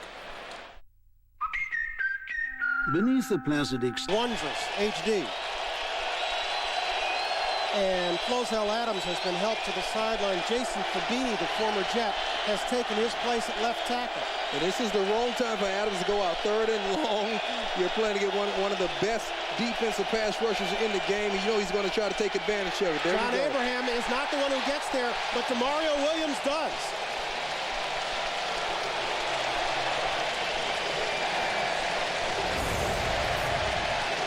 You see John Abraham lined up opposite Fabini. Fabini preoccupied there. Slipping inside is Williams. Looked like Marion Barber went the wrong way. He had weak side protection. He went strong side. That left DeMario Williams a free shot at Tony Romo. And so Martin Gramatica with his first field goal attempt of the night. This one from 48 yards. It's true, if it's long enough, it's good. Gramatica with his longest kick of the night from 48 brings the Cowboys to within 4 in the third period. Coach, would you agree it's a little hot in here for a mock turtleneck? Georgia. Atlanta, of course, the seat of Fulton County. Tonight's aerial coverage is brought to you by Under Armour. We've just had our first score of the night that wasn't a touchdown. Martin Gramatica with his longest field goal of the year, a 48-yarder. Has brought the Cowboys to within 4, but on the wrong end of a 28-24 score as Alan Rossum takes this kickoff. Rossum brought down at the 22. And Michael Vick coming back onto the field once again. He's already thrown 4 scores tonight. Atlanta, we've got a great ball game, 28-21, 28-24. Check that. Falcons out in front of the Dallas Cowboys. Atlanta Falcons, their second possession of this second half. Started off with Dunn.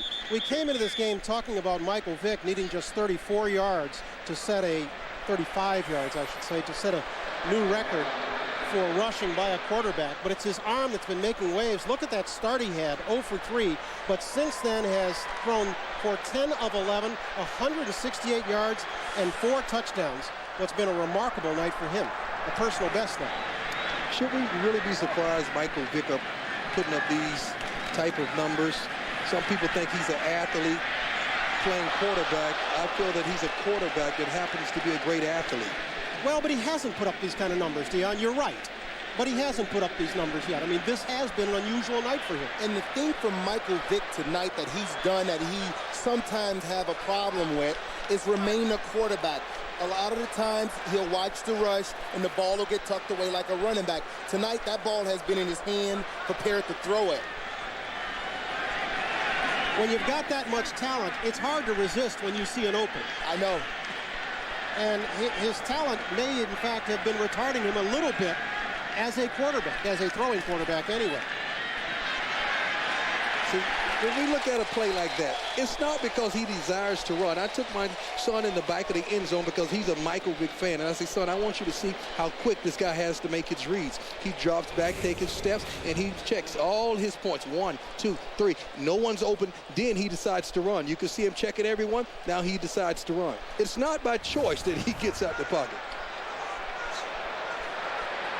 In that case, you think in the majority of cases that's true? I think in the majority of cases that's true. I had the opportunity to go to training camp and just spend a few days with Atlanta and just watch this guy go through his progressions. Patrick Creighton fair catches this one at the 33 and sets the stage for Tony Romo to come back on the field. 5:50 Cowboys and their fans. Flozell Adams is checked back into the ball game. He's in there as Romo brings his team up on first down from the 34-yard line. Marion Barber is now in the ball game. Throwing this side for Owens. D'Angelo Hall pushes him out at just about the first down marker. These two have been going at it all night. One of the marquee matchups that we were watching.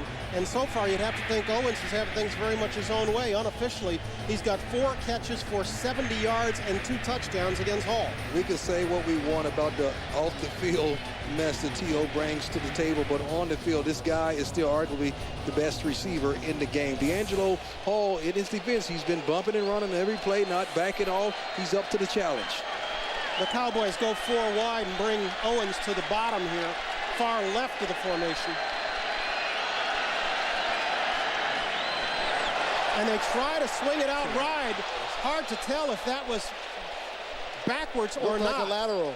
And they are calling it a lateral. Yes. They are calling it a lateral. It was intended for Terry Glenn. But they didn't look like they were on the same page. Not at all.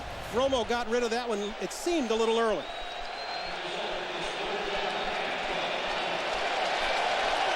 Jimmy Williams was over there trying to corral it before it went out. Unsuccessful in that. But it's a loss of 3 for the Cowboys. Could have been a costly turnover in the Cowboys' territory. 3rd down. And the crowd's into it again.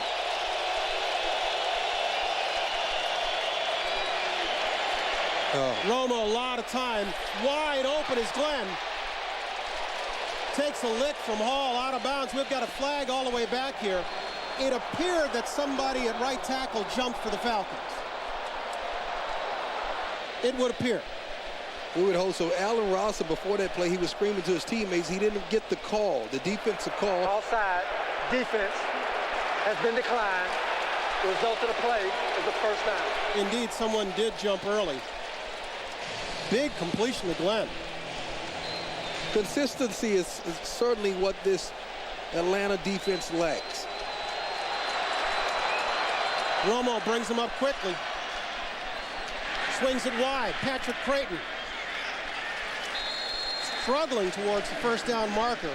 Gets it to the 25. Michael Boley on the coverage. I'm sorry, go ahead. Right there, they take advantage of a smaller Rossum with Patrick Creighton throwing him the ball on the look route, and he just basically is one-on-one, and he gains 9 yards.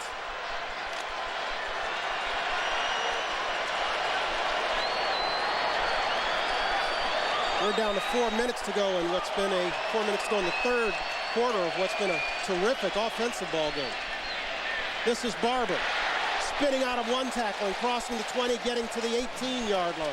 Marshall, please correct me if I'm wrong, but I'm just thinking Barber gives Dallas offense so much more of a punch than Julius Jones. Julius Jones, like he's trying to find himself, like he's trying to find somewhere to fall down, and he's just not hitting the hole with the same intensity as Barber. Barber is a much better downhill runner. They like to use him in short yardage, and at times like this late in the game to spare Julius Jones. Dion, you live in Dallas. Is that a sore point with Cowboys fans? Most definitely. You wonder why. You just wonder why last week against New Orleans, this guy didn't really touch the field until the 3rd quarter. And he's been carrying the load, especially in the red zone or the plus 20, and the guy doesn't even touch the field until the 3rd quarter of the game. And as you can see, his rushing yards by quarter grow each quarter, with 250 in the 4th. But to Bill Parcells' defense, he likes using 2 running backs. I think it's the order that Dion is concerned about. Who's 1 and who's 2. Oh, most definitely. Romo will throw on 2nd down and overthrowing Patrick Creighton. We have another flag here on the near side of the field.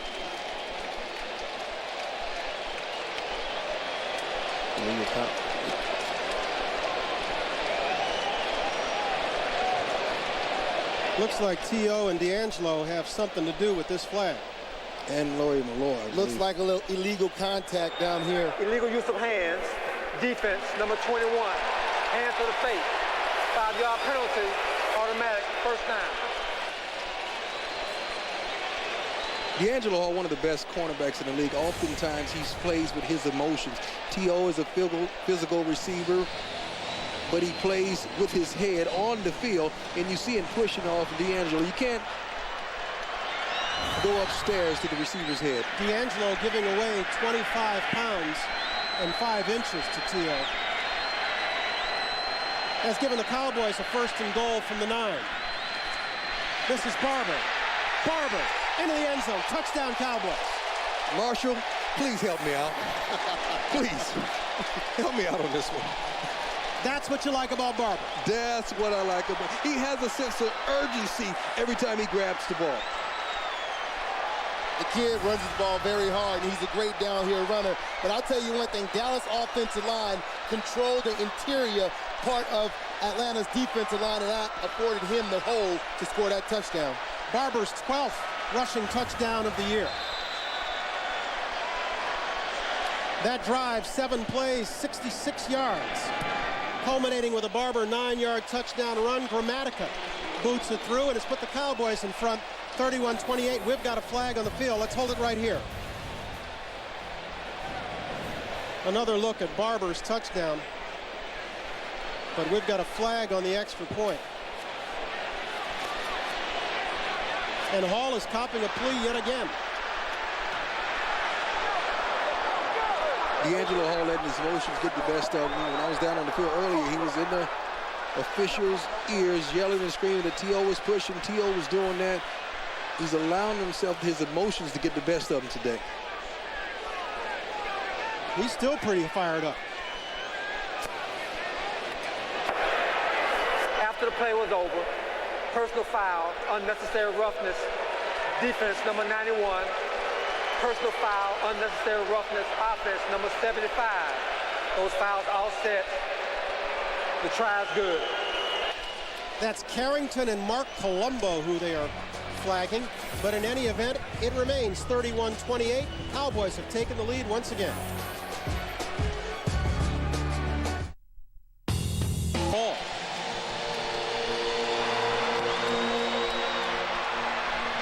Adam Jennings will chase this one down inside his 5 and bring it back this way.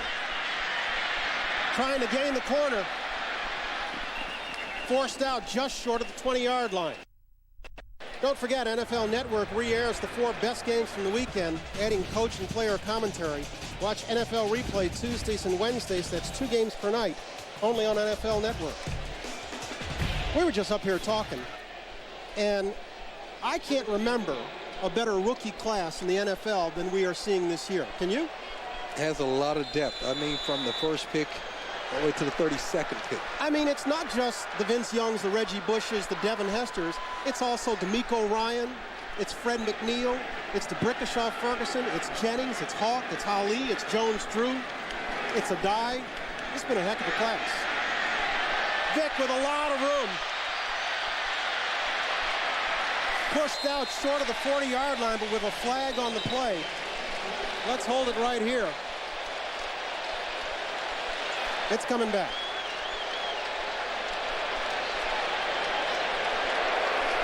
Holding, offense, number 85. 10-yard penalty, replay, first down. That flag being whistled on Dwayne Blakely, Atlanta's 3rd tight end. Oh, yeah, he had a good handful. And he really didn't have to. Michael Vick on the edge, he was so far wide, he was just trying to keep Michael Vick contained, and that's almost impossible for a guy of that size. Real quick, guys, why do you figure we are seeing so many rookies? Are they just better prepared, or is this just an aberration? Coaching is pretty good at the college levels, and I think athletes in general has gone to another level. Vick will hand this one off to Dunn inside, bouncing off one tackler and working his way past the 17-yard line. I think sticking with that, a lot of younger guys that are coming in, they're better prepared. And then coaches understanding that these young guys are their future, are preparing them in the league now and putting them out there ready to play. And as you noted, the money is so serious now, the guys they got to be ready to play. They have to produce.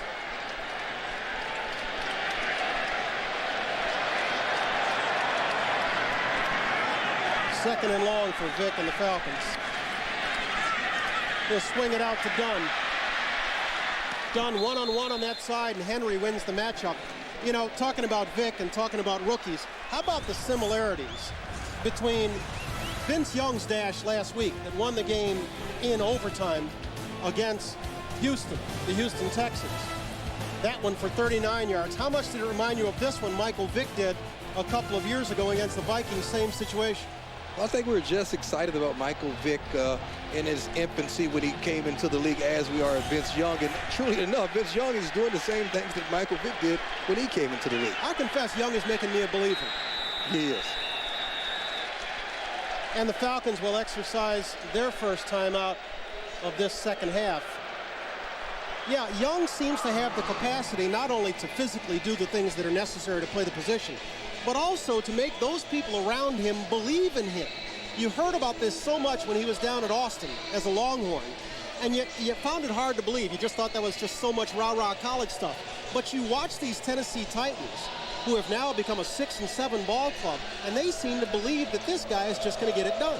And I think it's his approach and his dedication to the game, coming in, learning the offense, understanding that there was some guys in front of him, and you got to take your hats off to Norm Chow because he's done a great job with teaching this kid the system and doing things that fit him, mixing in the little things they did in Texas, also with the things that he likes to do. Does his throwing motion bother you? Not at all. And this kid has been through adversity his whole life.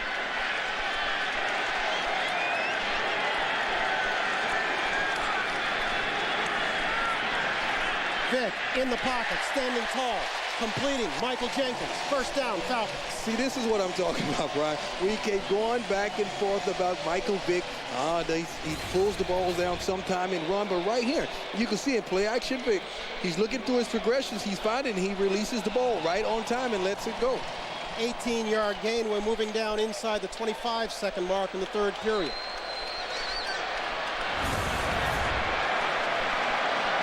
This may be the final play of this quarter. Flea flicker. Vick gets flushed.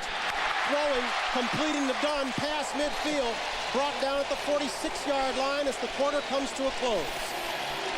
You gotta like that play. Warwick Dunn took the handoff, flipped it off, and caught the reception. What a fourth quarter we can expect to come. Cowboys out in front of the Falcons, 31-28. We're back to Georgia right after this. Tools are what you do. Gifts are what she does. Get where we're going here? Check out the Craftsman Quiet Glide Storage Combo. Drawers open smooth and easy. If you want it, ask for it. Craftsman at Sears.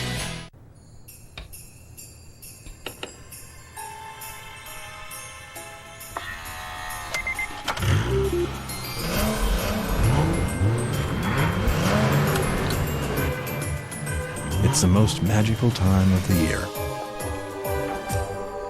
Experience advanced performance and technology at Acura's Drive Home for the Holidays sales opportunity. Take advantage of special financing on select Acura models for well-qualified customers. Come on, give me a hint.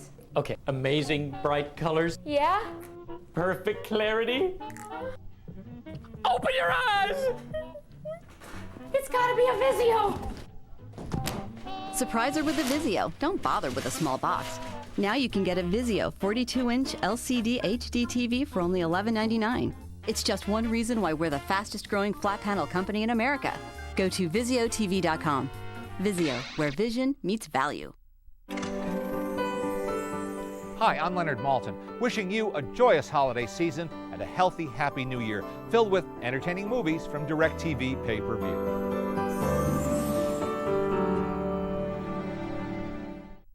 And the Packers host the Vikings Thursday night at 8 on NFL Network.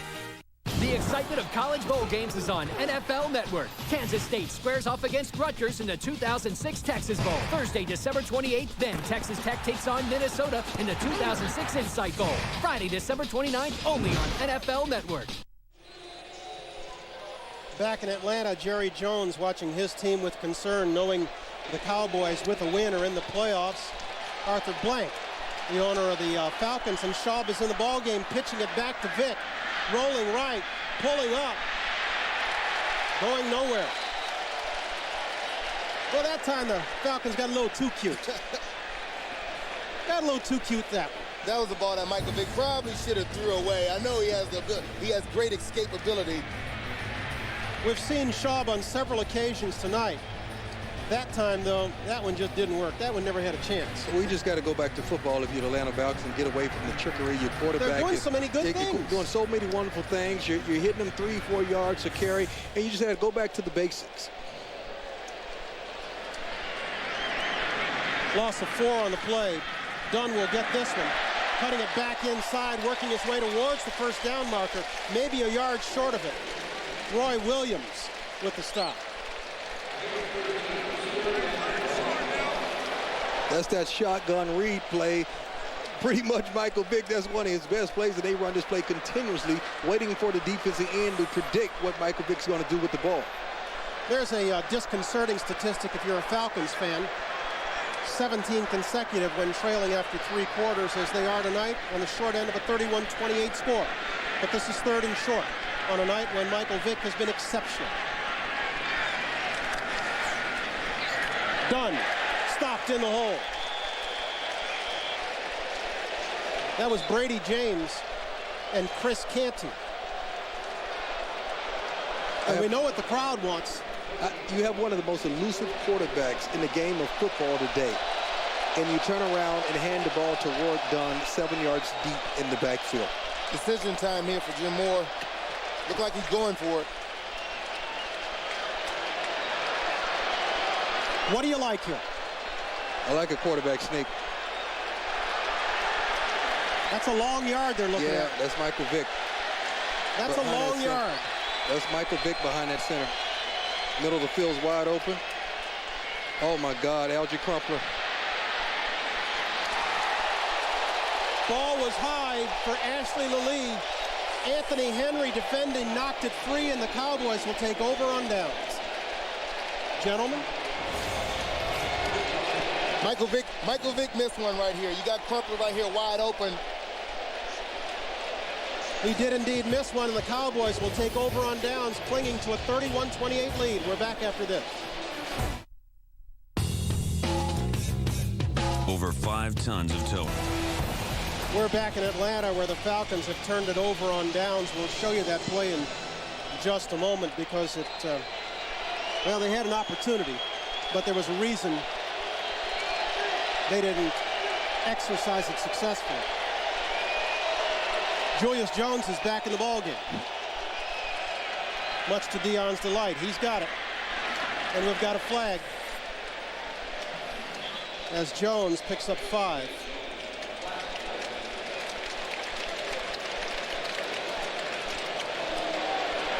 Holding, offense, number 62.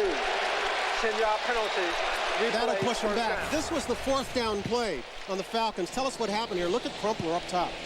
You know, this is exactly the same play that they scored the touchdown to Justin Griffin in the flat. Crumpler released out. Michael Vick can't see him. You can't go back strong side when you run play action weak side. And just a great play here by Henry, knocking the ball. So you're saying Vick should not have seen it? No, he can't see it. The whole flow is away. First, second, third option. To go backside and you're in an all-out blitz, that's pretty impossible. Pushed back by the holding penalty. The Cowboys looking at 1st and 20, and Romo overthrowing over the middle. Jason Witten was his target. Up top, I'm Bryant Gumbel. Chris Collinsworth is not with us tonight. Chris has other duties in New York. That was scheduled. Dick Vermeil is with us, but Dick was trying to play hurt. His voice wouldn't let him continue. He's still standing by. We're still hoping to bring him up here. But I've been joined up top by 2 All-Pros, Deion Sanders, Marshall Faulk. Good to have you both. Thank you. Pleasure. I got you, Coach.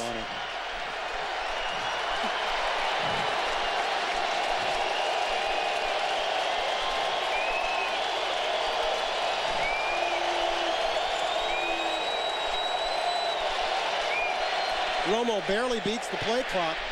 Hit as he throws this one outside. in and out of the hands of T.O.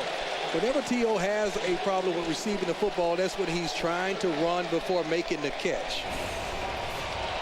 I wonder if that finger comes into play. You know, he got the torn ligaments in the finger right there. You know, it's not like T.O. to just have blatant drops. He leads the league in drops right now. 15 of them. Add to it. 15 of them.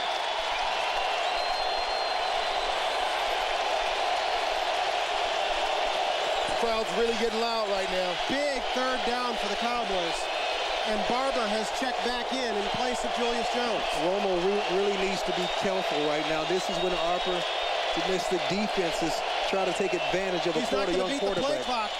He barely beat it.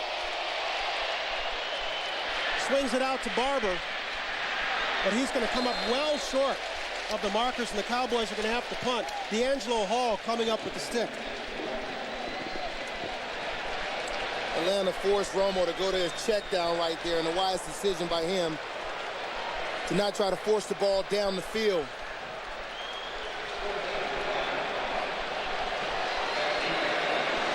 And so Matt McBriar will come back on, and Allen Rossum doing his jumping jacks inside the 15-yard line.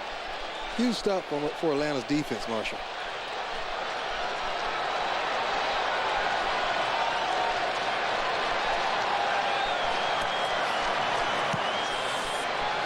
McBriar booms this one.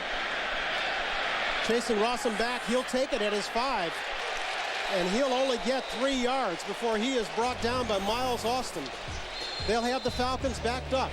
Cowboys out in front, 31-28. Vic-led Atlanta offense that has done very well tonight. Vic will throw from his own goal line. This is Justin Griffin. Past the 20-yard line, out to the 24. As we said when we came on the air, the Dallas Cowboys can clinch a playoff berth with a win tonight. But this game has huge implications for a lot of teams involved, not the least among them the New York Giants, who still can win the NFC East. Yeah, if Dallas loses this game, they'll fall into a tie, and I believe the Giants win the tiebreaker in that situation.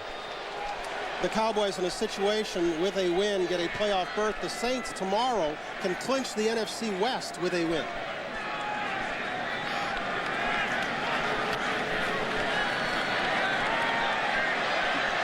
Vic tucks it in.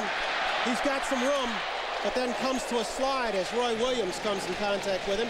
Seems to have the first down, and with that, he eclipses Bobby Douglas's mark and becomes the seasonal all-time leading rusher for a quarterback. DeMarcus Ware is down and getting up slowly. Vic now with 975, eclipsing Bobby Douglas's mark set back in 1972 for a one-season record of rushing for a quarterback. We're going to ask a question. Our modern-day guys, Randall Cunningham, I grew up watching. Now Michael Vick. Was Bobby Douglas in modern day for you, Michael Vick? No, not even close. Bobby Douglas, if you thought that Vic had trouble throwing, Bobby Douglas had trouble throwing. Bobby Douglas had trouble throwing. When he threw it up, it was... look, Bobby was built more like a linebacker than a quarterback. And he was a good runner. But no, he was a different kind of runner than Michael Vick. Michael takes punishment when he runs. Bobby gave out punishment when he ran. Oh, okay. And let's not leave out Steve McNair out of this mix, too. DeMarcus Ware has been taken to the sidelines, and Kevin Burnett has come in for him. Ware walked off under his own power. The Falcons with a first down.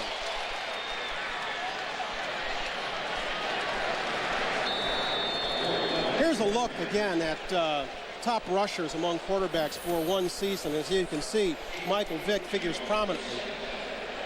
There's Douglas, and Randall Cunningham wasn't too bad when he decided to tuck the run. Randall Cunningham was amazing. You had a choice. A guy like, some guys, you want to keep them in the pocket and force them to throw, but Randall Cunningham, he had the ability, if you kept him in the pocket, he could hurt you there also. On 2nd and 8, Dunn gets the carry. Across the 40 will leave the Falcons with 3rd and 3. You know, Atlanta's doing a great job of being stubborn with their running the ball tonight. Although they haven't gained a lot of yards, they're still trying to put themselves in third and 5, third and 4 situations so Michael doesn't have to force the ball downfield. Ware has checked back into the ball game. Good news for the Cowboys. I'm surprised they hadn't taken advantage of Algie Crumpler playing tight end against Terrence Newman, the size disadvantage.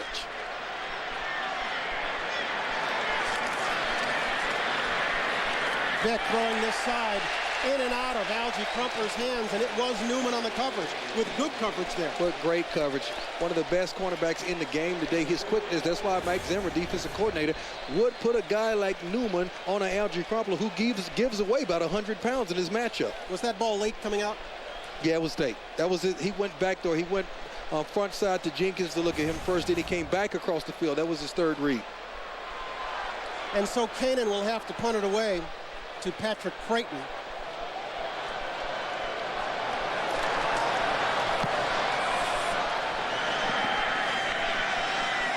Creighton fair catching this one at his own 19-yard line. And so the Cowboys will come back on the field looking to add to their lead in what has been an incredible ball game.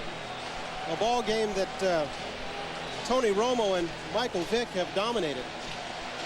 One that saw the Cowboys jump out to a 14-0 lead before the Falcons came back to tie it with a pair of touchdown throws by Vick. And then after Owen scored his second touchdown of the night to give the Cowboys the lead again, Vick threw his third touchdown pass of the night. We went to the half at 21 all. Since then, Cowboys have assumed a 31-28 lead with 8:50 to go in the fourth period. Marion Barber has checked back in once again for Julius Jones. Barber will get it, and he'll be tripped up by D'Angelo Hall. Like that call, Atlanta defense changed it up, going to a cover 2, not expecting to run on first down, expecting Dallas to change up their attack. You could tell it confused Tony Romo because he pumped the ball and then got down to his check down a little bit late. That's why D'Angelo Hall was able to upend Marion Barber. Give him a gain of 2.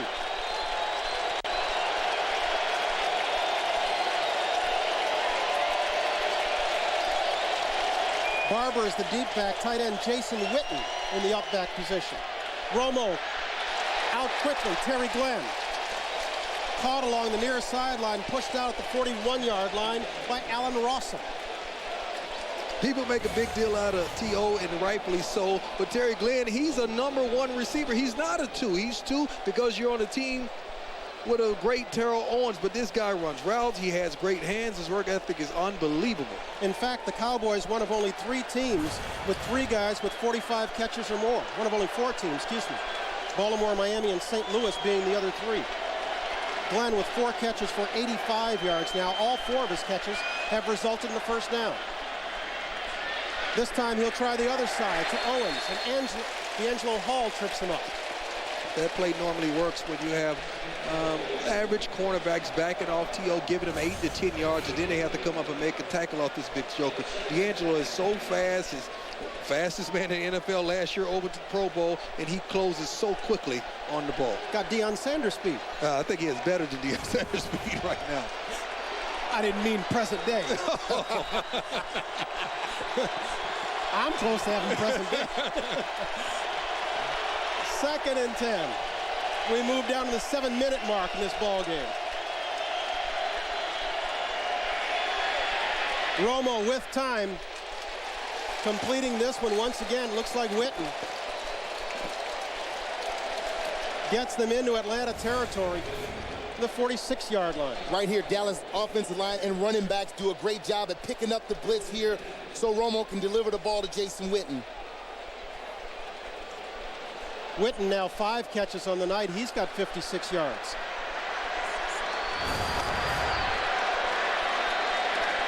Romo does a great job of keeping all these receivers happy, which is virtually impossible in this day and age to keep a receiver happy.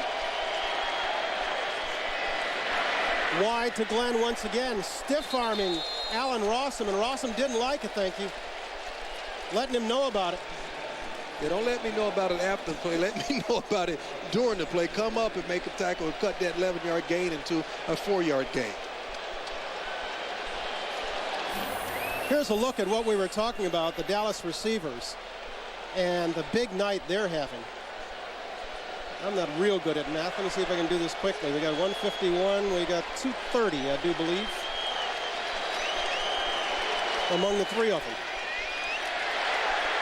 This is Barber, gaping hole. Marshall, moving please. Across the 25-yard line before Chris Crocker gets there. Go ahead. Please help me on this one, Marshall Cooks. I'm really trying to figure out why this guy isn't getting more playing time. He's getting the handoffs, running downfield. Maybe it's because his blocking assignments, is he picking up the blocking assignments on the passing downs? You know what he does, but right here, anybody could have fit through that hole right there. That was a breaking assignment on Atlanta Falcons.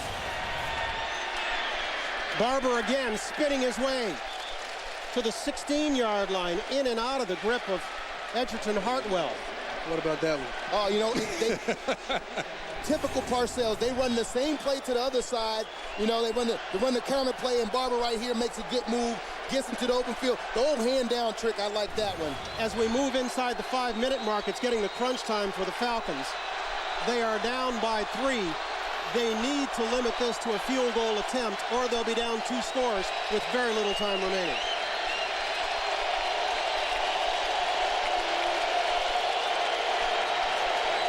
Crowd's trying to help him out. Barber caught from behind. Keith Brooking coming from the weak side. Looked like he got Barber before he reached the first down marker. It will indeed be third down. Big third down here for the Atlanta Falcons. They want to get the Dallas Cowboys off the field, give up the field goal here, give the offense an opportunity to take the lead. The Falcons now fighting the Cowboys and the clock as we move down to the 4-minute mark in this ball game. You can't shadow anybody. That's when it gets difficult to play against the Dallas Cowboys, because Jason, when he's a Pro Bowler, you got T.O. up top, and you got Barber, who's playing some of the best football out of the running backs in Dallas. It's Barber bouncing it outside, getting the first down, going inside the 5-yard line, give him to the 3. First down, Cowboys. It's like pick your poison down here, Marshall. Lusaka Polite was leading him. Just an off-tackle play right here, and Barber does a great job at reading it and bouncing the play outside and stiff-arming the corner right here. This kid right here is a physical presence, and this is why they like him in short yardage situations. Barber tonight on the ground, 9 carries, 66 yards, and a score. He's also caught 4 balls for 27. Good night for Marion Barber. Great night for Marion Barber. Cowboys have first and goal from the 3. Barber stacked up, back to the line of scrimmage. Paul Carrington got there early. You see what I mean? Even when he's falling down, the guy's trying to extend the body to get an extra yard. Is it just because he's the backup, he's hungry, or has he always run with that expectations to break it or to dominate? Even when he was at the University of Minnesota, this kid ran with the same hard tenacity. I believe he and Lawrence Maroney, they led the nation in rushing when they were there together. 11th play of this drive, and the Cowboys are in no hurry to get it off. The Falcons down to just 2 timeouts in this ball game, so they're not exercising one here. Barber fighting for the goal line. Touchdown, Cowboys. Tough running inside. Marion Barber. Tough running inside, tough running outside. And we've got laundry on the field.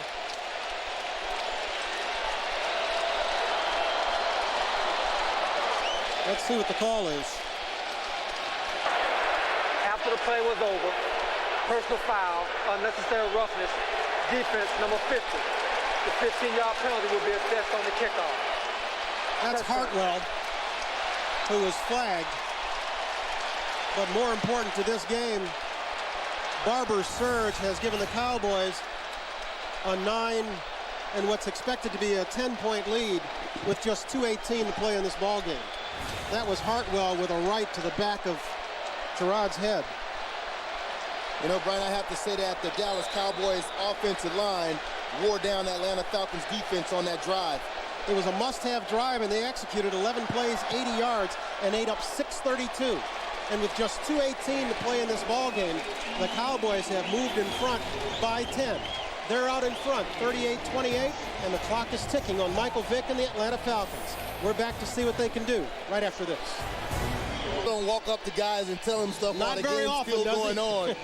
He know that drive was all Marion Barber right there. The Cowboys, as a result of the penalty, will be kicking off from the 45. They still don't get this one to the end zone. This is Adam Jennings. And we've got another penalty.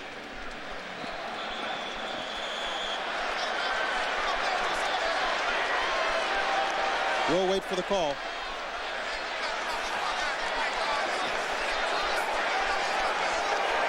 During the return, holding, receiving team, number 51.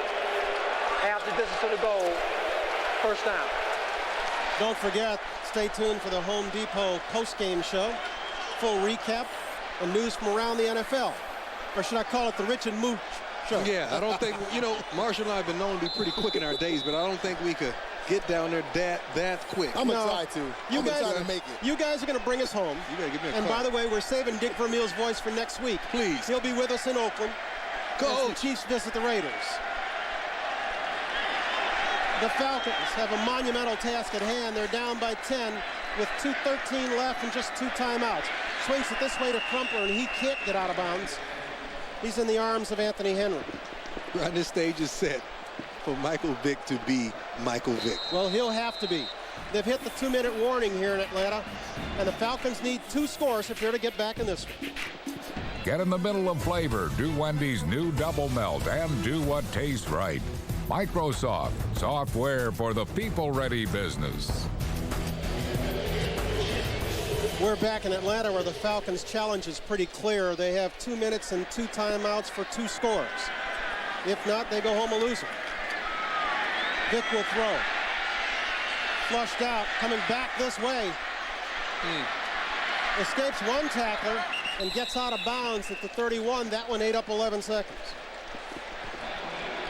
This is a situation, the 2-minute drill, and obvious passing situations that Michael Vick hasn't excelled at. When they can run the ball and mix it up, he's had success. But right now, he's going to have to drop back and show us he can be a quarterback. Stay in that pocket like he's been doing. Meanwhile, let's give the Cowboys their due. The Falcons came out and took a lead on their first possession. 28-21 lead, and since then, the Cowboys have answered the bell with 17 unanswered points.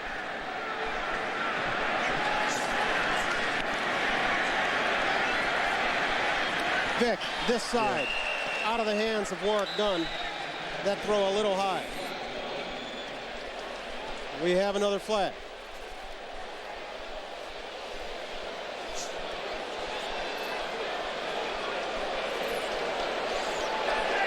During the play, personal foul, unnecessary roughness, offense, number 77. Late blow to the offensive player on the ground. 15-yard penalty.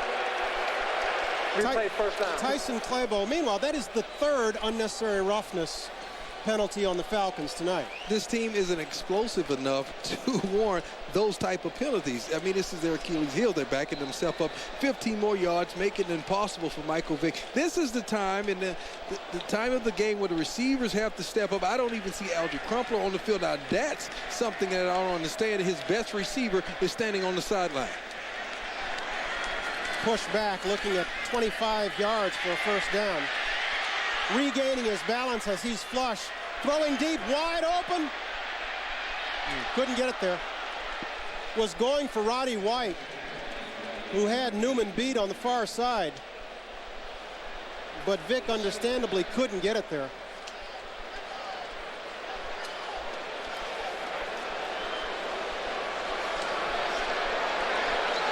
You should try to get it all at once on this down. And you're virtually playing with 2 more downs after this one to try to get a first down, because obviously you're going for it on 4th down. So don't try to get it all at once. Take your time. 15-yard gain here, 12-yard gain there. And I don't think there he was necessarily trying to get it all at once. He was flushed and White got open. Dallas is putting pressure on Michael Vick right now. With 4. Quick slant. Stay on your feet. Losing his feet was Roddy White. much to the chagrin of the crowd. And the Falcons will exercise their second time out of this half. They're left with one, and they need 2 scores. 1:24 to play.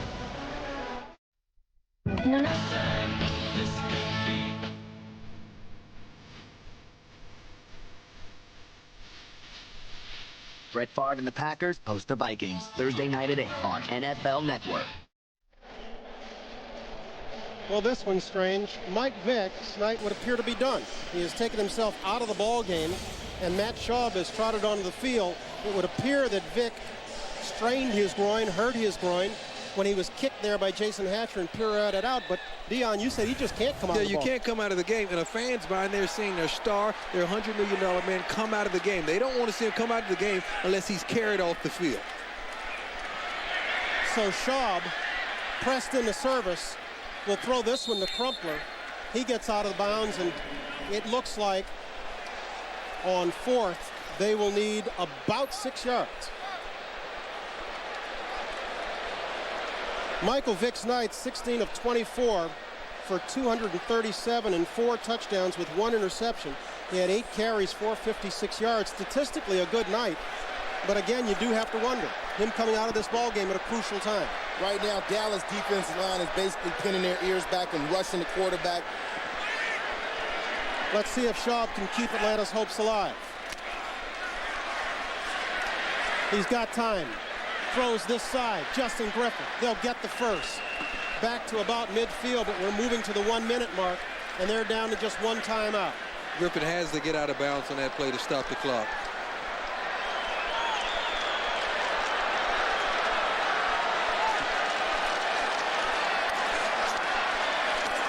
Schaub overthrowing. Ashley Lilly stops the clock with 48 seconds to play. And that's Anthony Henry. I think it was his own man, actually, who laid the lick on him. Roy Williams has been known to hit anything that moves out there on the field. Friendly fire out there with Roy. Friendly fire. He's been known to hit anything. He's going to hear about that in the film session tomorrow. Here's a better look at it. That right there, they call that friendly fire.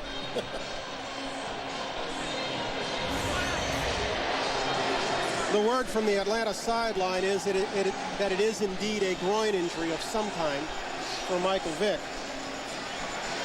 Marshall, what's your take? Unless he's carried off, should he be out there? You know what? I feel like, and I always felt like this here, when we were losing games, you can ask Coach Vermeil, Kurt Warner, whether we were winning or losing, he wanted to finish the game. And when we were out there and we didn't have the lead and it was apparent that we weren't going to win, he wanted to be out there. And that's what I know for a quarterback, is sticking with his team, and even in tough times. Is Marshall Faulk coming off the field at this point of the game? No. Is Deion Sanders coming off the field at this point in the game? Never. 48 seconds to play. Falcons need 2 scores. They're down 10. Schaub has time, throwing deep over the middle. But this one's going to be picked off by Patrick Watkins in the end zone. And that'll end the Falcons' night.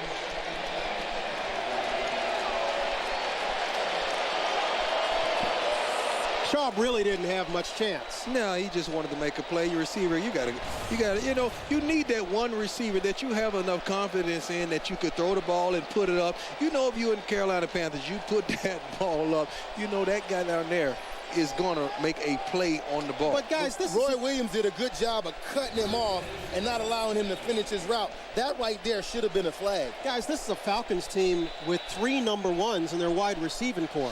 Number 1 by draft standards, not number 1. There's a bunch of different number 1 receiving standards.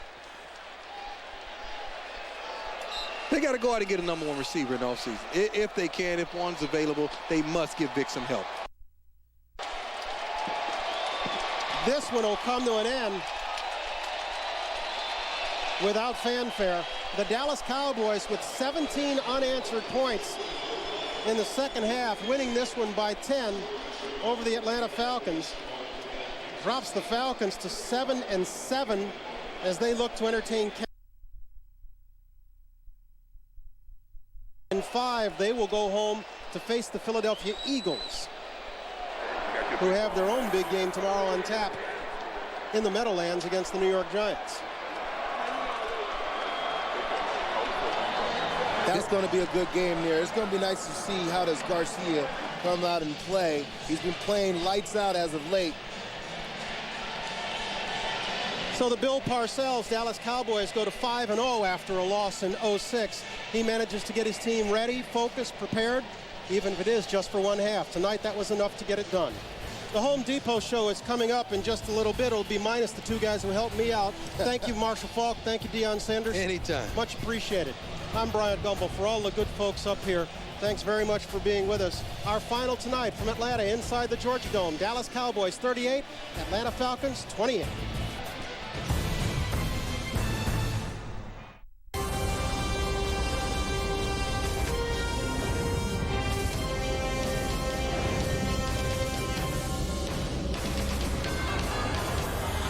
Thank you for watching this presentation of the National Football League on NFL Network.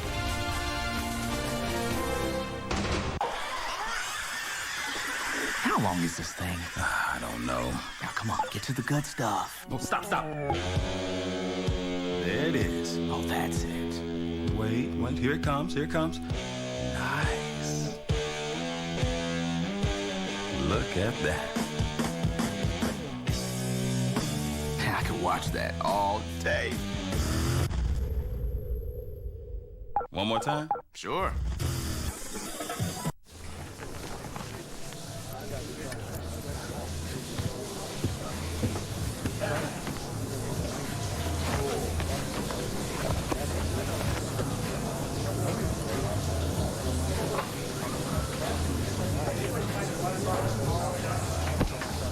You wouldn't make it in pro football, but you can get inside with Bcast. Download Madden's weekly game reports, get scores, stats, and more exclusively from Verizon Wireless. It's the network.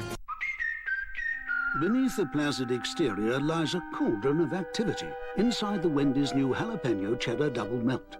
Shown here, we see its many layers, each serving an important function. Fresh ground beef patties insulate the center, keeping it warm. A slice of pepper jack melts beneath bacon, and deep at the burger's core, jalapenos explode in a river of molten cheese.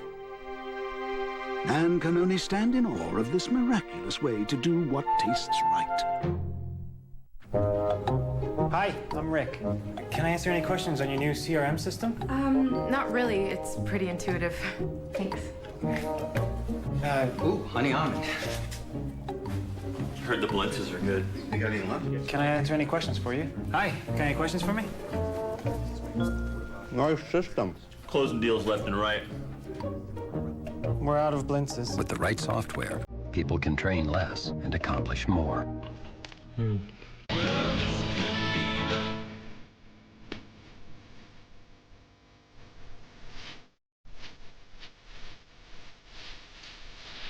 Brett Favre and the Packers host the Vikings Thursday night at 8 on NFL Network.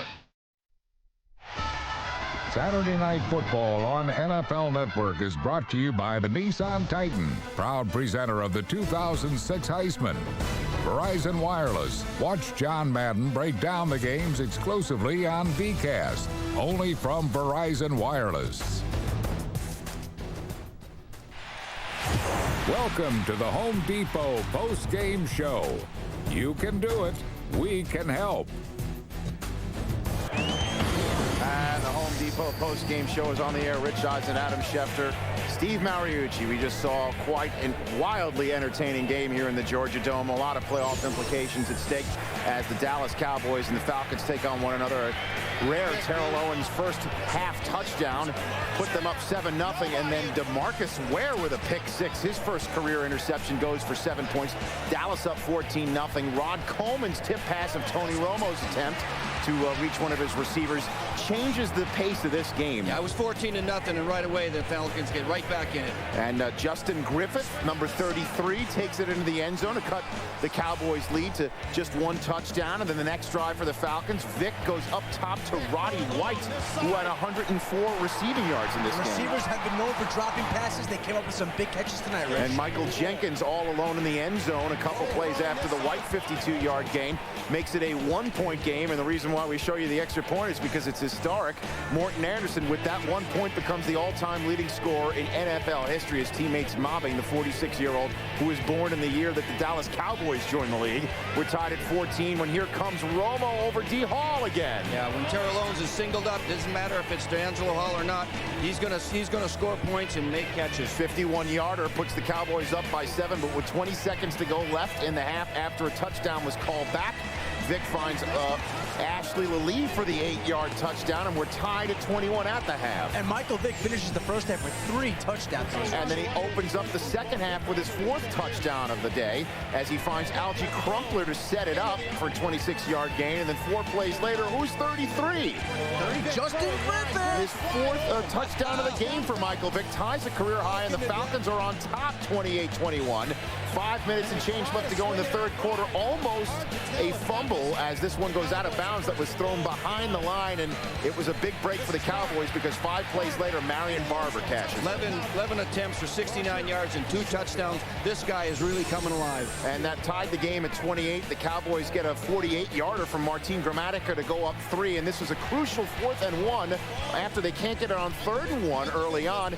Algie Crumpler wide open, and Vic misses him. Yeah, Mike's going to the other side all the way, doesn't see Algie at all. And Ashley Lilly had the pass attempt broken up for him, so the Cowboys have the Falcons turn it over on downs, and then later on in the next drive, Michael Vick with some history of his own. That becomes passes Bobby Douglas for the most prolific ground gamer to be a signal caller in the NFL in a single season. But the man on the ground was Marion Barber. He just kept busting it up the middle, picking up a first down on 3rd and short here for 11 yards, 12 yards again, and then another touchdown from Marion Barber. 2 on the night for him. He is tied for 2nd in the NFL with 13 rushing touchdowns. He gets some props from his head coach, who gets a big win on the road in Week 15. Bill Parcells' Cowboys are 9-5, the 3 seed in the NFC, and he's at the podium. Trouble slowing down the rest of the way, but our defense settled down. Our offense drove the ball on 3, I think, 2 or 3 consecutive possessions for scores. So I was really proud of them. They fought hard, and we're in the race now, and we'll be in until the last day. Can you tell me a little bit about Tony's performance? I thought it was better than it was the week before, and I'm speaking of Romo now. And I thought we made a couple real good clutch catches, some of our receivers. We were a little shaky in the secondary there at one point. But this team presents unique problems to you because if you play a lot of zone against them, then you got to get your spacing, and that's when Vic thrives on the running. So we tried to play a lot of man-to-man today and to use extra guys to kind of keep him contained if we could. And for the most part, keeping him contained was okay, but he did hit a couple of really good throws down on the sidelines there, and that's really those 2 throws are the ones that kind of put us in trouble for a while. But other than that, especially late in the game, I thought we played a lot better on defense, and then our offense held the ball, and we got most of our rushing yards late, which is a good sign. And I thought Marion ran real tough down there at the end. Yeah, did you feel like Marion could have gone through a brick wall there on those final 6 carries? Well, I don't know. He was honking his horn. He was honking it pretty good. Why so many problems with the passes to the fullback? Well, it's the same thing. We're probably having some problems in the red zone, and that's really a good question because we got the same people doing the same dumb things. Okay, so we've got to get it rectified. It's hurting us. And that's two weeks in a row. They throw the same pass and it's for a touchdown. Same guy busts the cover. Are you feeling like you're becoming the kind of team that's going to have to outscore opponents? Have what? Have to outscore opponents constantly because of that being constant? No, I don't think so. Why would I think that? I wouldn't think that. If we have to do that, we're not going to go very far. Huh? Bill, 8.2 had Romo's completion percentage had gone down 4 consecutive weeks coming into tonight. What did you see in his performance that was reassuring under the circumstances? I didn't see anything. You guys are the ones that had him anointed, not me. I know what the deal is. I known it all along. I didn't expect him to go clean here and be perfect. I just didn't expect it. So I know he's going to have some bumps in the road, and he had them. But he recovered pretty well tonight, and he wasn't perfect tonight either. But he did a good job. He got us down the field when he had to. Made a really great throw out to Terry there on the sideline there late. So I'm happy about it. And we're going to get a little break now. I'm going to give the players a little bit of a break. And we're going to get away from football for a little bit. And the coaches won't get away, but the players will. And we'll come back here Wednesday ready to work. Chris, T.O. had torn ligaments in his tendons in his hand. There was a report on NFL Network. T.O. had torn ligaments in his hand. Is that? I mean, it'd be news to me. After you went down 28-21, did the defense gather itself? Did you do? Well, I don't know. I don't know whether we did or not. We just started playing a little bit better. So I don't know whether they gathered themselves or not. But we did make a couple good third down knockdowns and passes there, and that helped it. So what were you thinking, Bill, on your final possession with 8:50 to go? You threw 5 straight passes there. Were you thinking you had to? Well, yeah, we were only up 3. I was definitely thinking that we needed to score, yeah. I mean, normally you would kill a little clock there, you would think, and you just came out. Well, we put it down inside of 3 minutes. I mean, we went from 8-something down to 3. That's killing a little clock, isn't it? Okay. You talked last week about what championship teams do in December. Was this a championship performance? I thought that last drive on offense was good. Yeah, I'm not acknowledging what I said to my team or not. You guys got all that. Or your moles. Okay? What did you tell your team after this game? Told them I was proud of them. That's 5 road wins. Rich told me the last time that Dallas did that was 1995. That's 11 years according to my math, which isn't great. I'm going. I'll see you later. Guys, we're almost here. Here you go. So that's it for Bill Parcells, and the Cowboys fans are the ones left here all excited as they are 9-5 now, the 3 seed for sure, entering week 16 in the NFC. Here's Tony Romo at the podium. Stabilized a little later in the game. The beginning wasn't very solid.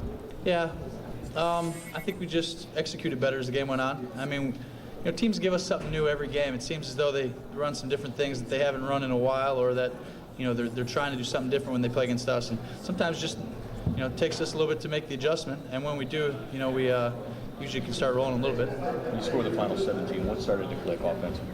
I'm telling you, we just executed better. I mean, once you figure out what they're trying to do defensively, you know, you put yourself in good position. You try and, you know, minimize the mistakes. I mean, early in the game, you know, we had a couple tip balls that, you know, that's going to happen. It just stinks that one of them turned into an interception, and you just have to be able to overcome that and come back. Talk about Marion Barber, what he's able to do. Well, Barber did a great job tonight. You know, that last drive, the guys, you know, the O-line and Barber just, you know, you'd love to finish a game like that. It shows a lot of character on our team that we can go down there and just say, you know what, we're going to play some muscle football in the last 50 yards there or whatever, and put the ball in to finish the game out. A long tonight, you guys would have ended up basically in second place in the division after what's been going on. How important was it to not? This was as big a game, obviously, as we've had this year. You know, I think we're trailing everybody when it comes to the tiebreak and stuff, so we knew the importance of this one coming in. But at the same point, you can't let that, you know, make you play scared. You have to go in, you got to play loose, and you got to let it go. And we treated this like a playoff game tonight, and I thought, you know, we did some good things in the second half to win the game. Can you talk about your performance after that so-called bloody nose last week? You know, last week's game, that's going to happen. You play enough games in the NFL, stuff like that's going to happen. But you just, the championship teams, the teams that really have a chance come January, the teams that can bounce right back and come back the next week and win. And, you know, we did that tonight. And, you know, how huge was a couple plays out there that showed a lot of heart we had. It was, you know, the 4th and 1, you know, the stop there, that was huge. You know, us taking the ball, the O-line doing a great job to finish the game. 6 runs or 5 runs to finish it out, I think. It was awesome. Bill said he's going to rest you guys till Wednesday. How bad is that needed? I think it's needed. I think it's a long season. You know, sometimes people forget that you have training camp and the preseason. So there's a good 20 games you play sometimes there by this point in the season, and it'll be good for the guys to get some rest. You stepped up, really hit some third down conversions when you need them. What was the key there? Yeah, on third down, I think we got we made some plays. I mean, the guys, you know, we moved around a little. We did some things, and I don't know what happened. I got to watch the tape and find out what it was, but I just thought, you know, we got open. What was it like watching Vic on the other side? Oh, Michael's a great player. I think So Tony Romo is now a victorious quarterback for the Dallas Cowboys. And we've just been changing personnel packages all night here on NFL Network. I mean, we had us three starting it off, and Deion Sanders and Marshall Faulk went up to call part of the game. Now they're back down here on the Home Depot post-game show. Let's check on the Nissan Next Generation players to watch as predicted by our Troika, part of the pre-game package. I believe Marshall Faulk, you are the winner this time around with Jason Witten. Jason Witten, you said, was the player to watch in this game that would be below the radar, and he had 5 catches for 56 yards. Quite a few of them on third down as Tony Romo and the Dallas Cowboys were able to move the chains in this difficult environment. It was a loud Georgia Dome tonight. Now let's talk about this particular ball game. A huge one for the Dallas Cowboys, Adam Schefter, because Dallas was in danger of losing their first place position in the NFC East with a loss tonight. And now they are 9-5 still in the running for a first-round bye in the NFC. Well, Rich, first of all, let's commend Marshall Faulk and Deion Sanders. It's not often that these two guys are called off the bench. 2 Hall of Fame players coming off the bench for the first time in your careers. So congratulations for doing a great job in the booth. The other thing, this is the night that will be remembered, that the night that the Cowboys won the NFC East, because they come home for a Christmas Day matchup next week against the Philadelphia Eagles on Monday. Then they play at home again against the Detroit Lions. Nobody's beating the Dallas Cowboys now. They are going to win the NFC East. I think the thing for me, what I got to find out in this game was that Tony Romo is for real. You know, after sticking up the joint last week against the Saints, he came back even after throwing an interception, and with the Falcons bouncing back, taking the lead at halftime, the kid was very calm and collect and handled his team and got him in position to win this game. And the Dallas offense as well as defensive coordinators, I think they stepped up. They went and, got outside themselves early in the first half, came back, regrouped, made some transitions, and they came out well. Michael Vick, I think he answered a lot of questions. We were critical of him. Can he throw the ball? Is he the complete quarterback? Can he sit in the pocket? I think he answered every question that we could have had of Michael Vick. Yeah, and I like the way they spread the ball around, because Tony Romo completed 22 passes, 5 to Terrell Owens, 2 touchdowns in the first half, 5 other completions to Terry Glenn, 5 other to Jason Witten. He spread the ball around, and Marion Barber just continues to impress us. Well, this game's already locked in for an NFL replay Tuesday at 8 Eastern, by the way. The replay council has already met before the rest of the games are played on Sunday. Tuesday, 8 Eastern, you can watch it again here on NFL Network. And, guys, I thought a very key part of this game, if not the key part of this game, was in the fourth quarter when the Atlanta Falcons had 3rd and short on the Dallas side of the field and could not pick up the first down. And last year, Deion, correct me if I'm wrong, that's the sort of thing that would have been easy for them to pick up. They'd move the chains and keep moving along. That used to be Duckett territory. T.J. Duckett, he's not here. Work done, only 18 rushes for 56 yards, and you're going to try to throw me a sweep, not a sweep, but you're going to hand the ball back 5 yards deep. And, man, you got, what, 3rd and 1? I'd rather give Vic 2 chances at a quarterback sneak, because it's a 4-down Terry. It's a 4-down situation. You know you're going to go for it. So I'd rather go with Michael Vick consecutively on that play. Unless you have a nice big back like you mentioned. The Giants use Brandon Jacobs, right? T.J. Duckett was used here quite frequently in that situation. Barry Sanders used to come out of games for a bigger back and short yardage. They don't have that guy right now. I think we're forgetting something. The offensive line, that's their job. When you have 1 yard, your offensive line have to give you a surge and a push, and they didn't. You know what? The defense didn't do its job. That's the bottom line. They could not stop the Falcons when the game was on the line. Dallas willed their way through Atlanta's defense all night long. To me, a lot of that blame goes to Atlanta's defense. And now Atlanta is now 7-7, and they are on the outside looking in a big bad way. No matter how the way things break on Sunday, the Falcons will not hold a playoff position entering Week 16 of this season. Don't go anywhere. The Cowboys are 10-point winner here in the Georgia Dome. They are now 9-5 in the driver's seat in the East. Let's do the describing of the action. But I'm thrilled to hear that there was a dream of yours, really, and NFL Network was able to make it happen, man. Make it come through. That's fantastic. And you know what? And deep down, though, Deion's dream is to take a flight early morning on Sunday to fly back to Los Angeles and do game day with us. So we're going to have that dream fulfilled for you tomorrow, Deion Sanders. NFL game day as soon as Sunday's action is over. Join me and Deion Sanders and Steve Mariucci while Marshall's kicking it on Sherwood with Tiger Woods, probably. Well, we're hard at work, but we're fired up to bring you the rest of Week 15's action as we have already Thursday and Saturday night right here on NFL Network. Marion Barber, you were calling it during the game. This guy's got the fire. Man, I like it. He runs hard. He knows for the goal line. He found it twice again tonight.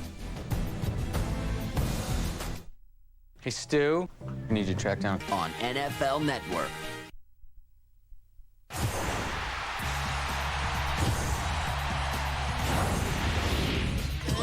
All right, so in our NFL Network season, we've shown you some pretty cool pregame parties, but here in Atlanta at Falcons Landing, it is no exception. With face paintings for the little ones, to interactive games, to autograph sessions, and a live DJ telling you what it's the place to be. But right now, the best party is right behind me. How about them Cowboys? Trio, I got you, baby. I got you. Yeah! Go Falcons! The Falcons are gonna kick Dallas's butt, man!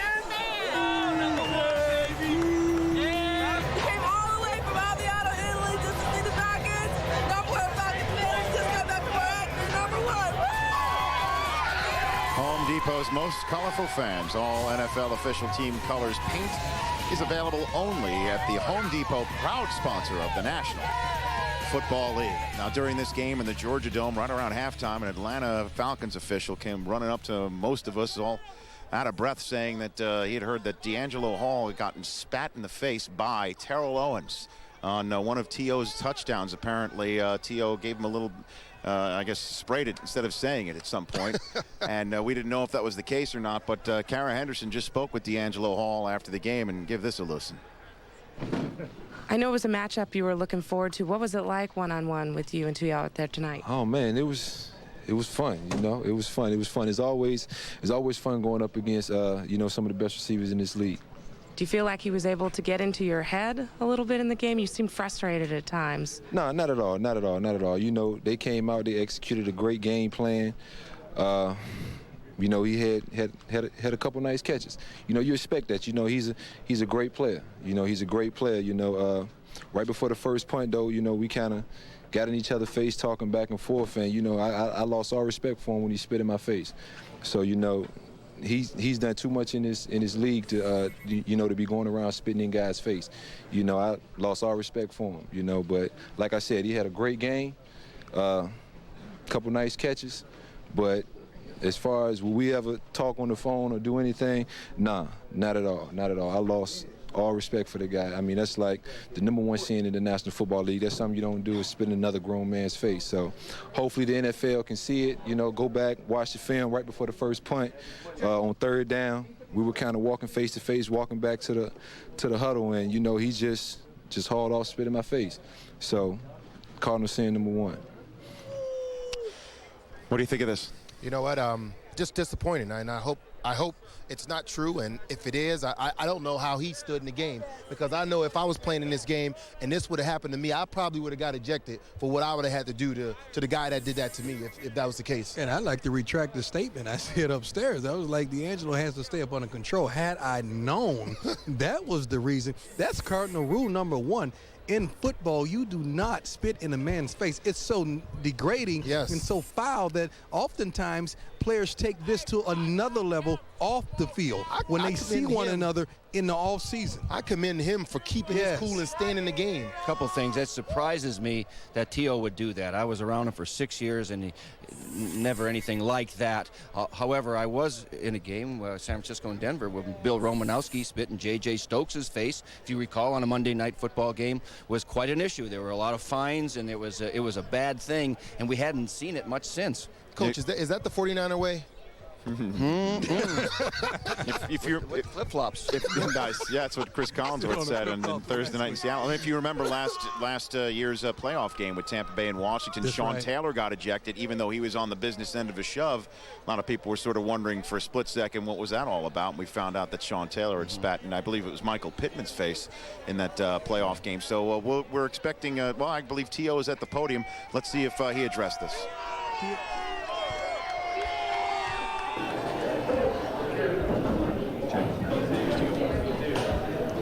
Hey, bud. Good to see you. Want to talk? How much force you guys showed? You're down 28-21. You scored the last 17. Well, yeah, we just had to regroup. You know, going into halftime, the game was tied, and so our mindset was just kind of like dig deep. Let's show some character when we come back out, and just look at the score as being 0-0. It was a new ball game coming in after halftime. Gio, for you guys to put up as many points as you did, talk about the explosiveness of the offense that you showed tonight. Because a week ago you didn't really show the explosiveness. Well, I mean, we've shown a little bit of that throughout the course of the year, and we know what type of offense that we have. We have a quick strike offense. We got two backs that'll hit the hole and churn up some get some hard-earned yards. And so we just had to just take it one play at a time, and we kind of ate up the clock a little bit. But when we had some opportunity to take some shots, we made some plays. Talk about your long touchdown. Well, that was T.O. moments ago at the podium, and now here he is in the flesh. Terrell Owens, fresh off a 2-touchdown performance against the Atlanta Falcons. Your thoughts on your performance tonight, T.O.? Well, I think we came out and we scored early, and they showed that it was going to be a dogfight. They came back and scored, and going into halftime, it was tied up, and I said some things, and then the coach came in and said some of the same things, and I just wanted our guys to kind of just dig deep and just come out knowing that the score is 0-0 coming out. Well, Terrell, moments ago, D'Angelo Hall said in the locker room that you spit in his face during this game. What do you say upon hearing that? I got frustrated, and I apologize for that. But it was a situation where he kept bugging me. He kept getting in my face, and I just tried. He just kept aggravating me. And so I had to just really just show him I had to come out here. And last year he said he shut me down. I had 100 yards, and other than that, I just came out and just tried to go out and play like I know how to play. Still, T.O., spitting in a man's face is the most degrading thing you can do to another athlete. Did you know that when you did it? Like I said, I apologize for that, and I got to move on. Yeah, but I just hope you guys don't take it any farther, because when something like that happens, usually where that ends up. Well, I'm not really worried about it, and like I said, I apologize for it, and I'm man enough to say that, and we got to move on. But other than that, hey, I'm just coming out and just trying to play football. How are you doing? How's your hands? They were talking about surgery with your fingers. You chose not to have the surgery and play on. What's going to be required later on? Well, it's kind of jacked up, and it was a decision I had to make. It's been like this for over a month. I really haven't tried to make any excuses about it, and I've just been going out, just practicing hard and just trying to play with it, play through the pain. So other than that, it's going to be a decision where I meet with some hand specialists after the season. Maybe have surgery after the season? Maybe some permanent damage, but I talked to Jerry about the decision, and he ultimately told me that it was up to me, and I opted to kind of just hold out, and we got a good thing going, so we're just going to just wait till after the season. You got going tonight. You got in the end zone twice in the first half. Yeah, I mean, I was very happy that I kind of got involved early in the game, and just happy with the overall team win. You've been criticized all season long for drops. Do you attribute, because no one knew about your hand. We didn't even know about your hand until the day. Do you attribute that to many of your drops? I mean, it's had some effect on me, but I don't try to make excuses. I knew what the situation was. Like I said, it's been like this over a month now, and I just been trying to just fight through it. Why do you say something? I mean, I'm not one to make excuses. So, if I go out and try to make excuses, it's something for the media just trying to just jump on me and just be negative with it. Terrell, let's talk a little bit about your quarterback, Tony Romo, and the difference between your season with him and with Drew Bledsoe. And as you can see, the last 8 games, you've had more touchdowns in the last 8 games than you did have in your previous 6. In fact, you had 2 on this particular night in the first half when you had none coming in. What is it about you and Tony Romo that maybe we don't see just sitting on our couches? Well, I think he was just dropping back, going through his progressions, giving me opportunities, and I didn't feel like I had those opportunities early in the season where I definitely felt like I could have been involved more. And it's just a situation where I told Tony I'm going to work hard to get open for him, and he's been dropping back and finding the open receiver. Sometimes I'm going to have some big nights, and sometimes I'm not. Earlier this week, you said that earlier in the season there were times you didn't feel like you were as a close part of this team. Do you feel that way now? Well, definitely. I know a lot of guys are speculating about the interview, and early in the season, I really didn't feel like I was part of the offense. I was just running routes, and I knew I was open. I just didn't get those opportunities. Timing, timing is everything. You guys are winning. Then when you come out and make a statement, you get criticized. And I'm like, T.O., come on, baby. I don't want them to criticize you. I look to you like a little brother. Is there anything that you would, seeing hindsight now, that you would retract, that you've said this season or last week in the interview or whatever have it? Well, I think last week was a situation where, again, media taking advantage of the interview, and that was basically the sit down that I did with Michael Irvin. It was basically a recap of what's been going on, and I told Michael before I did it, I said, I'm not disgruntled, I'm not unhappy right now. We just talked about a series of things that happened throughout the course of the season, and they obviously edited that and showed, and it made it seem like that's what was going on. Why do you keep doing that with them, though? That's what makes me mad. Why do you keep doing it? You know how they treat you.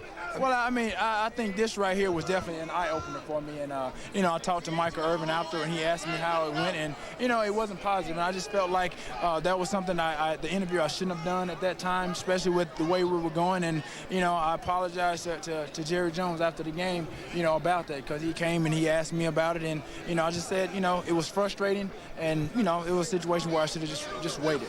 Now you can, now you go home, T.O., and you take on the Eagles on Christmas. You can wrap up the division against the Philadelphia Eagles. Does that give you any special extra little Christmas toast right there? Well, you know Christmas what? cheer? I'm ready for that game. You know, obviously we didn't play well when we went to Philly, and I think you know, a lot of guys they still have a lot of bad taste in their mouth from that game, and I knew we had some opportunities to win it. It didn't happen that way, but you know, we're going to rest up